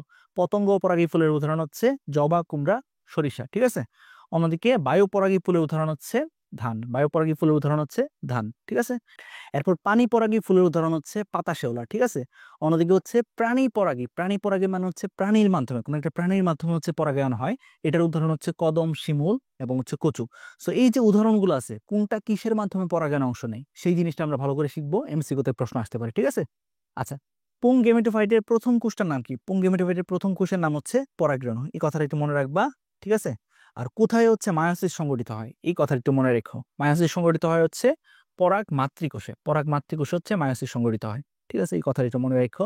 স্ত্রী গেমেটোফাইটের ক্ষেত্রে কোথায় হচ্ছে মায়োসিস সংগঠিত হয়, সেই জিনিসটা মনে রেখো। এই ক্ষেত্রেও যে মাতৃকোষ আছে, সেই মাতৃকোষ হচ্ছে বা স্ত্রী রেণু মাতৃকোষ যেটা আছে সেটা তো হচ্ছে আমাদের মায়োসিস প্রক্রিয়াটা সংঘটিত হয়। ঠিক আছে, আচ্ছা, এখান থেকে বাকি অংশগুলো হচ্ছে মোটামুটি ইম্পর্টেন্ট। দিন ইশেকের সংজ্ঞাটা ভালো করে শিখবা, সৃজনশীলের ক নাম্বার আসতে পারে, দিন ইশেকের সংজ্ঞাটা অবশ্যই হচ্ছে ভালো করে শিখবা। ঠিক আছে, আর এখান থেকে মনে রাখবা যে শস্য যেই জিনিসটা আছে, শস্য বা এন্ডোস্পার্ম যেটা আছে, সেটা হয় হচ্ছে ট্রিপ্লয়েড কিংবা 3n সংখ্যক ক্রোমোজোম বিশিষ্ট। শস্যকোষ কিরকম? শস্যকোষ বা এন্ডোস্পার্ম হচ্ছে ট্রিপ্লয়েড কিংবা 3n সংখ্যক ক্রোমোজোম বিশিষ্ট। ঠিক আছে, এই জিনিসটা মনে রাখবা। আচ্ছা, নতুন স্পোরোফাইটের গঠন টঠন এগুলো হচ্ছে মোটামুটি হালকা পাতলা, তোমরা মানে সিকিউর জন্য পড়ছো আশা করি ইনশাল্লাহ। আশা করি এখান থেকে সমস্যা হবে না। এখানে দেখো, এই অংশটা থেকে আবার এমসিকিউ আসে। ঠিক আছে, কোনটা? শুধু গর্ভাশয় যদি ফলে পরিণত হয়, শুধুমাত্র একটা ফুলের গর্ভাশয় যেটা আছে সেটা যদি ফলে পরিণত হয়, তখন তাকে বলা হয় প্রকৃত ফল। প্রকৃত ফলের উদাহরণ হচ্ছে আম, জাম। গর্ভাশয় সহ ফুলের বাকি যে অংশগুলো আছে সেগুলো যদি হচ্ছে ফলে পরিণত হয়, তখন সেই জিনিসটাকে বলা হয় অপ্রকৃত ফল। অপ্রকৃত ফলের উদাহরণ হচ্ছে আপেল, চালতা। আবার হচ্ছে আমরা মনে রাখবো যে সব প্রকৃত এবং অপ্রকৃত ফলকে তিন ভাগে ভাগ করা যায়: সরল ফল, গুচ্ছ ফল এবং যৌগিক ফল। সরল ফল তো আমরা বললামই, আম, জাম। গুচ্ছফল কোনটা? গুচ্ছফল হচ্ছে আতা, ঠিক আছে। যৌগিক ফলের উদাহরণ হচ্ছে কাঁঠাল, ঠিক আছে। এই টাইপের উদাহরণগুলো একটু মনে রাখো, যদিও তোমাদের বইতে ডিটেলসে নাই, এইচএসতে এগুলো আছে, ঠিক আছে। আচ্ছা, মোটামুটি এখান থেকে যা যা ইম্পর্টেন্ট সেগুলো ভাই বলে দিছি, এগুলো মোটামুটি মনে রাখতে পারলে এখান থেকে হবে। এইডস এর ক্ষেত্রে আচ্ছা, এখান থেকে এই অংশটা একটু দেখে যাও, এখান থেকে তোমার এই যে অংশটা কখন হচ্ছে অম্রা গঠিত হয়, কখন অম্রা গঠিত হয়, ঠিক আছে। নিষেকের 12 সপ্তাহের মধ্যে অম্রা গঠিত হয়, এই জিনিসটা মনে রাখবা, ঠিক আছে। এবং এই যে চিত্রগুলো আছে সেই চিত্রগুলো হালকা একটু দেখে যাও, ঠিক আছে, কখন কোনটা হয়। দেখো, আমরা মনে রাখবো যে 4 সপ্তাহ পর, 4 সপ্তাহ পর হচ্ছে হৃৎপিণ্ড বা হচ্ছে হৃদস্পন্দন শুরু হয়, মস্তিষ্ক গঠন হয় 4 সপ্তাহ পর, এটা মনে রাখবো ভালো করে, ঠিক আছে। এরপর হচ্ছে দেখবা যে 8 সপ্তাহ পরের যে ভ্রূণ আছে সেই ভ্রূণকে বলা হয় ফিটাস, এগুলো থেকে কিন্তু প্রশ্ন আসে। 8 সপ্তাহ পরের ভ্রূণকে বলা হয় ফিটাস, ঠিক আছে। আর হচ্ছে 12 সপ্তাহ পর হচ্ছে অম্রা গঠিত হয়, আমরা মনে রাখবো 12 সপ্তাহ পর অম্রা হচ্ছে মানে ফুললি ফাংশনাল কাজ করে, ঠিক আছে, ফুললি ফাংশনাল কাজ করে। আচ্ছা, 12 সপ্তাহের মধ্যে অম্রা গঠিত হয়। আরেকটা জিনিস এখান থেকে খুবই ইম্পর্টেন্ট, যেটা যেটা হচ্ছে মাঝে মাঝে সিকিউতে আসে, আমরা মনে রাখবো অম্রা জিনিসটা অনেকটা ফুসফুসের মতো কাজ করে, অম্রা জিনিসটা অনেকটা বৃক্কের মতো কাজ করে। অম্রা জিনিসটা নিষেকের 12 সপ্তাহের মধ্যে তৈরি হয় এবং সেই জিনিসটা অনেকটা ফুসফুসের মতো কাজ করে এবং হচ্ছে বৃক্কের মতো কাজ করে।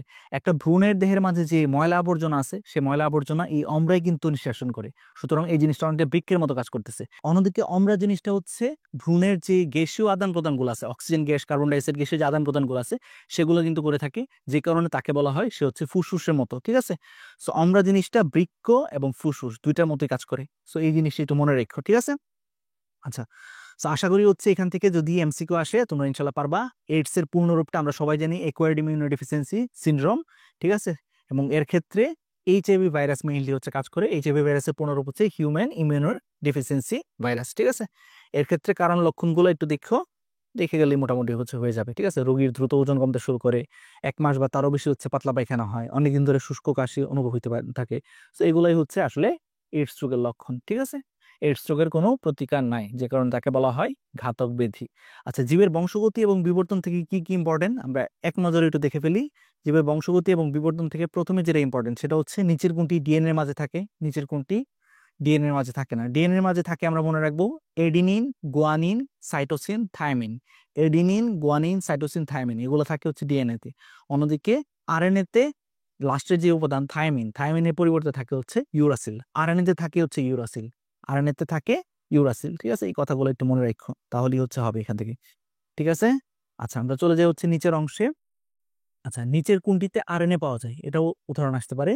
আরএনএ পাওয়া যায় হচ্ছে tobacco mosaic virus, HIV virus, তারপর হচ্ছে ডেঙ্গু ভাইরাস, এগুলোতে সাধারণত আরএনএ পাওয়া যায়, ঠিক আছে। এবং এই ক্ষেত্রে থায়ামিনের পরিবর্তে ইউরাসিল থাকে, ঠিক আছে। সবকিছু কিন্তু ভাইয়া এই দাগানো বইয়ে দাগাই দিছিলাম, ঠিক আছে। দাগানো বই থেকে দেখবা যে ইনশাল্লাহ সবকিছু কমন পড়ে আসছে, সব এমসিকিউ কমন চলে আসছে, ঠিক আছে। আচ্ছা, থ্যালাসেমিয়া থেকে আমরা মনে রাখতে পারি থ্যালাসেমিয়া। থ্যালাসেমিয়া থেকে আমরা কি মনে রাখবো? থ্যালাসেমিয়াতে মেইনলি মনে রাখবো যে 2 ধরনের থ্যালাসেমিয়া হতে পারে, একটা হচ্ছে আলফা থ্যালাসেমিয়া, একটা হচ্ছে বিটা থ্যালাসেমিয়া। বিটা থ্যালাসেমিয়া যেটা আছে সেটাকে বলা হয় কুলির থ্যালাসেমিয়া। বিটা থ্যালাসেমিয়াকে কি বলা হয়? কুলির থ্যালাসেমিয়া বলা হয়। এই কথাটা একটু মনে রেখো, এমসিকিউ তো মাঝে মাঝে আসতে পারে, ঠিক আছে।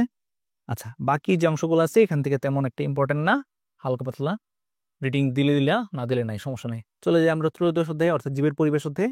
জীবের পরিবেশ অধ্যায় থেকে আমরা ভালো করে হচ্ছে কিছু সংজ্ঞা মনে রাখবো, যেমন বিয়োজক, তারপর হচ্ছে তোমার ধাঙ্গর, এগুলোর কথা মনে রাখবো, ঠিক আছে।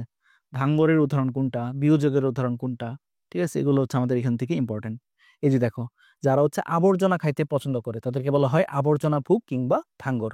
যেমন উদাহরণ হচ্ছে কাক, শকুন, শিয়াল, হায়না, এগুলোকে বলা হয় আবর্জনা ভুক কিংবা ধাঙ্গর, ঠিক আছে। এরপর আমরা যে জিনিসটা মনে রাখবো বিয়োজক, বিয়োজকের উদাহরণটা মনে রাখবো। বিয়োজক কারা? যারা হচ্ছে মৃতদেহকে পচাই ফেলতে মানে সাহায্য করে, ঠিক আছে, মাটির সাথে পচাই ফেলতে সাহায্য করে। যেমন উদাহরণ হচ্ছে ব্যাকটেরিয়া, ছত্রাক, এদেরকে বলা হয় বিয়োজক কিংবা পরিবর্তক, ঠিক আছে। এগুলো হচ্ছে ইম্পর্টেন্ট। আচ্ছা, এরপর হচ্ছে বাকি যে অংশগুলো আছে সে অংশগুলো থেকে এখান থেকে ইম্পর্টেন্ট কোনটা? এখান থেকে ইম্পর্টেন্ট হচ্ছে নিচের কোনটা একটা অসম্পূর্ণ খাদ্য শৃঙ্খল, নিচের কোনটা একটা অসম্পূর্ণ খাদ্য শৃঙ্খল। যেই খাদ্য শৃঙ্খলে কোনো ধরনের উৎপাদক নাই, যেই খাদ্য শৃঙ্খলে, এটা কিন্তু সৃজনশীলের খ নাম্বারে আসবে, যেই খাদ্য শৃঙ্খলে কোনো রকমের উৎপাদক নাই, সবুজ উদ্ভিদ নাই, সেই খাদ্য শৃঙ্খলকে বলা হয় অসম্পূর্ণ খাদ্য শৃঙ্খল। যেমন পরজীবী খাদ্য শৃঙ্খল যেটা, সেটাতে আমরা কোনো ধরনের উৎপাদক দেখতেছি না, সুতরাং এটা একটা অসম্পূর্ণ খাদ্য শৃঙ্খল। এরপর হচ্ছে মৃতজীবী খাদ্য শিকল, যেটা সেটা তো আমরা কোনো ধরনের উৎপাদক দেখতেছি না, সুতরাং এটাও একটা অসম্পূর্ণ খাদ্য শিকল। সো আমরা অসম্পূর্ণ খাদ্য শিকল কাকে বলে আমরা বুঝলাম, যে যে ধরনের খাদ্য শিকলে কোনো ধরনের উৎপাদক থাকে না বা সবুজ উদ্ভিদ থাকে না তাকে বলা হয় অসম্পূর্ণ খাদ্য শিকল। অসম্পূর্ণ খাদ্য শিকলের উদাহরণ হচ্ছে পরজীবী এবং মৃতজীবী খাদ্য শিকল, পরজীবী এবং মৃতজীবী খাদ্য শিকল। অন্যদিকে সম্পূর্ণ খাদ্য শৃঙ্খল কোনটা? সম্পূর্ণ খাদ্য শৃঙ্খল হচ্ছে শিকারজীবী খাদ্য শৃঙ্খল, শিকারজীবী খাদ্য শৃঙ্খল, এটা হচ্ছে সম্পূর্ণ। কারণ দেখো এখানে হচ্ছে কি আছে, এখানে হচ্ছে উৎপাদক কিংবা সবুজ উদ্ভিদ আছে, সবুজ উদ্ভিদ থাকার কারণে এই শিকারজীবী খাদ্য শিকল হচ্ছে সম্পূর্ণ খাদ্য শৃঙ্খল। ঠিক আছে, সম্পূর্ণ খাদ্য শিকল বা খাদ্য শৃঙ্খল।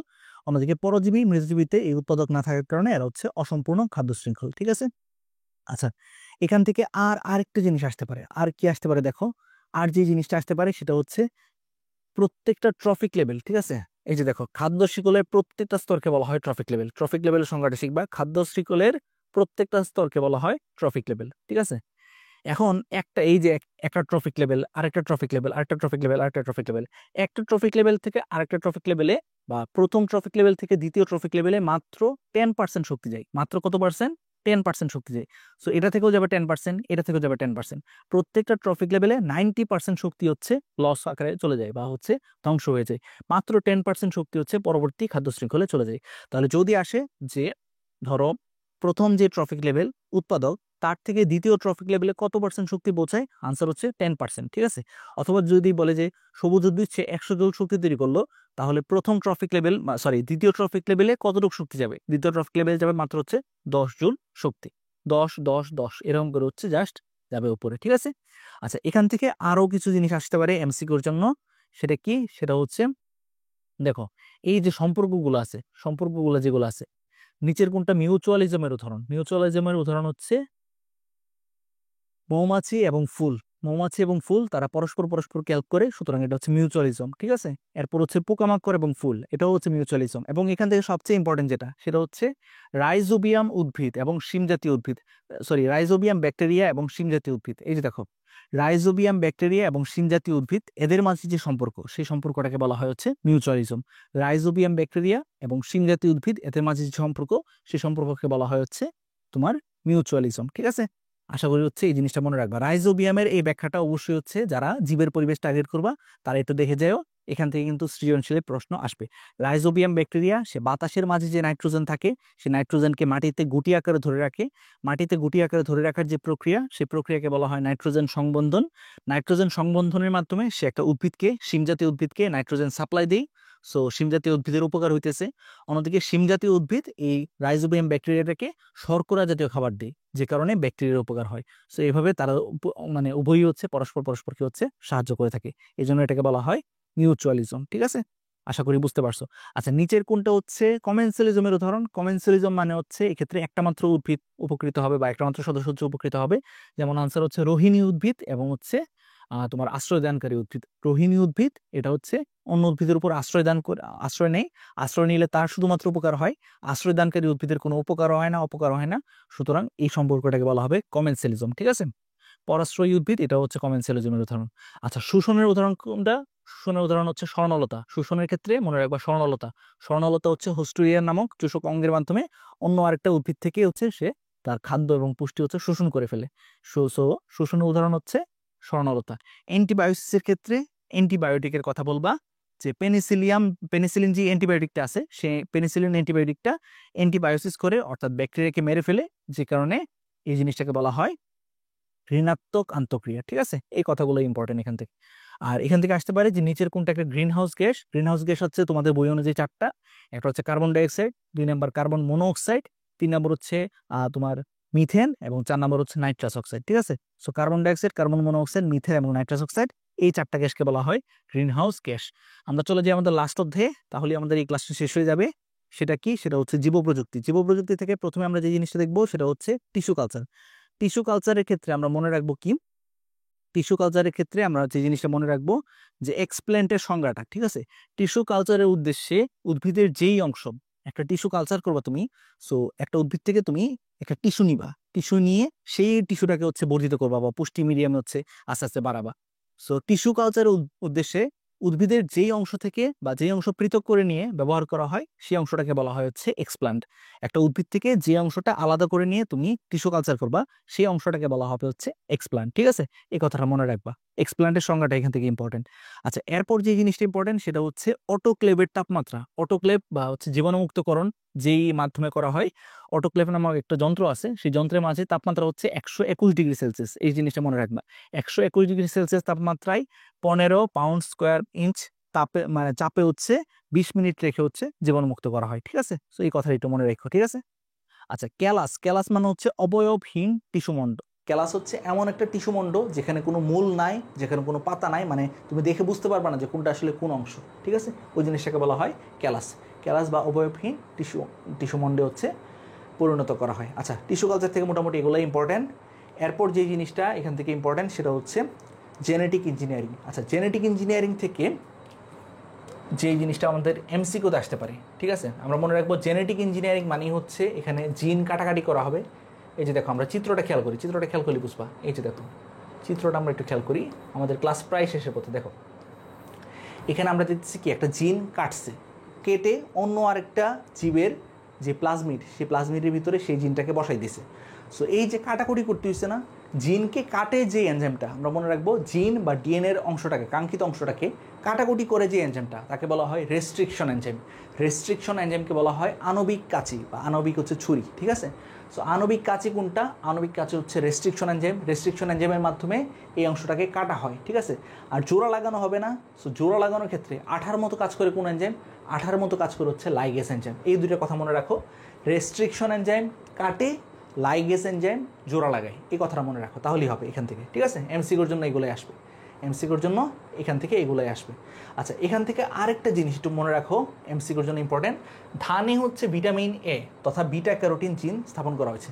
নিচের কোনটিতে ভিটামিন এ স্থানান্তর করা হয়েছে? আনসার হচ্ছে ধান বা গোল্ডেন রাইস বলা হয় এটাকে। ঠিক আছে, গোল্ডেন রাইসে হচ্ছে ভিটামিন এ স্থানান্তর করা হয়েছে, ভিটামিন এর জিন হচ্ছে স্থানান্তর করা হয়েছে। ঠিক আছে, আর বড় বড় যে মাছ আমরা দেখি, সে মাছের আসলে দেহের বৃদ্ধিটা হচ্ছে মানে বাড়াই দিয়ে যেই হরমোনটা, সেটাকে বলা হয় গ্রোথ হরমোন। গ্রোথ হরমোনের মাধ্যমে এটাকে বাড়ানো হয়েছে। ঠিক আছে। আচ্ছা, আর এখান থেকে লাস্ট যে এক্সাম্পলটা সেটা হচ্ছে কোনো কারণে ধরো জাহাজে করে তেল নিতেছিল, সেই তেল হচ্ছে ফুল সমুদ্রের মাঝে ছড়াই পড়ছে, তাহলে সেই যে ঘটনা সেটাকে বলা হয় oil spilling. So oil spilling বা তেল ছড়াই পড়লে সেই তেলটাকে ধ্বংস করার জন্য যেই ব্যাকটেরিয়াটা ইউজ করা হয় সেটা কি? সেটা হচ্ছে সিউডোমোনাস। সিউডোমোনাস ব্যাকটেরিয়া পরিবেশের তেল এবং হাইড্রোকার্বনকে দ্রুত নষ্ট করে পরিবেশকে দূষণমুক্ত করতে পারে। ঠিক আছে, যেখানে হচ্ছে তেল ছড়াই পড়ছে সেখানে সিউডোমোনাস ব্যাকটেরিয়া ছড়াই দিলে সেই ব্যাকটেরিয়া গিয়ে ওই তেলটাকে খেয়ে ফেলতে পারে। ঠিক আছে, এর মাধ্যমে হচ্ছে পরিবেশ কিন্তু তোমার দূষণমুক্ত হইতে পারে।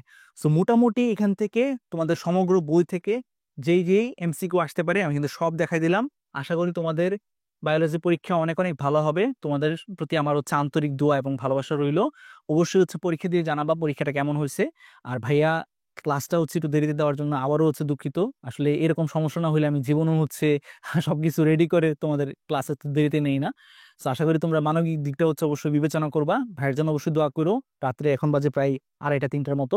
ভাইয়া হচ্ছে ভিডিওটা কিন্তু আপলোড দিয়ে তারপর হচ্ছে ঘুমাচ্ছি। তোমাদের সবার জন্য অসংখ্য শুভকামনা। তোমাদের সবার পরীক্ষা অনেক অনেক ভালো হোক, দোয়া রইল। আসসালামু আলাইকুম।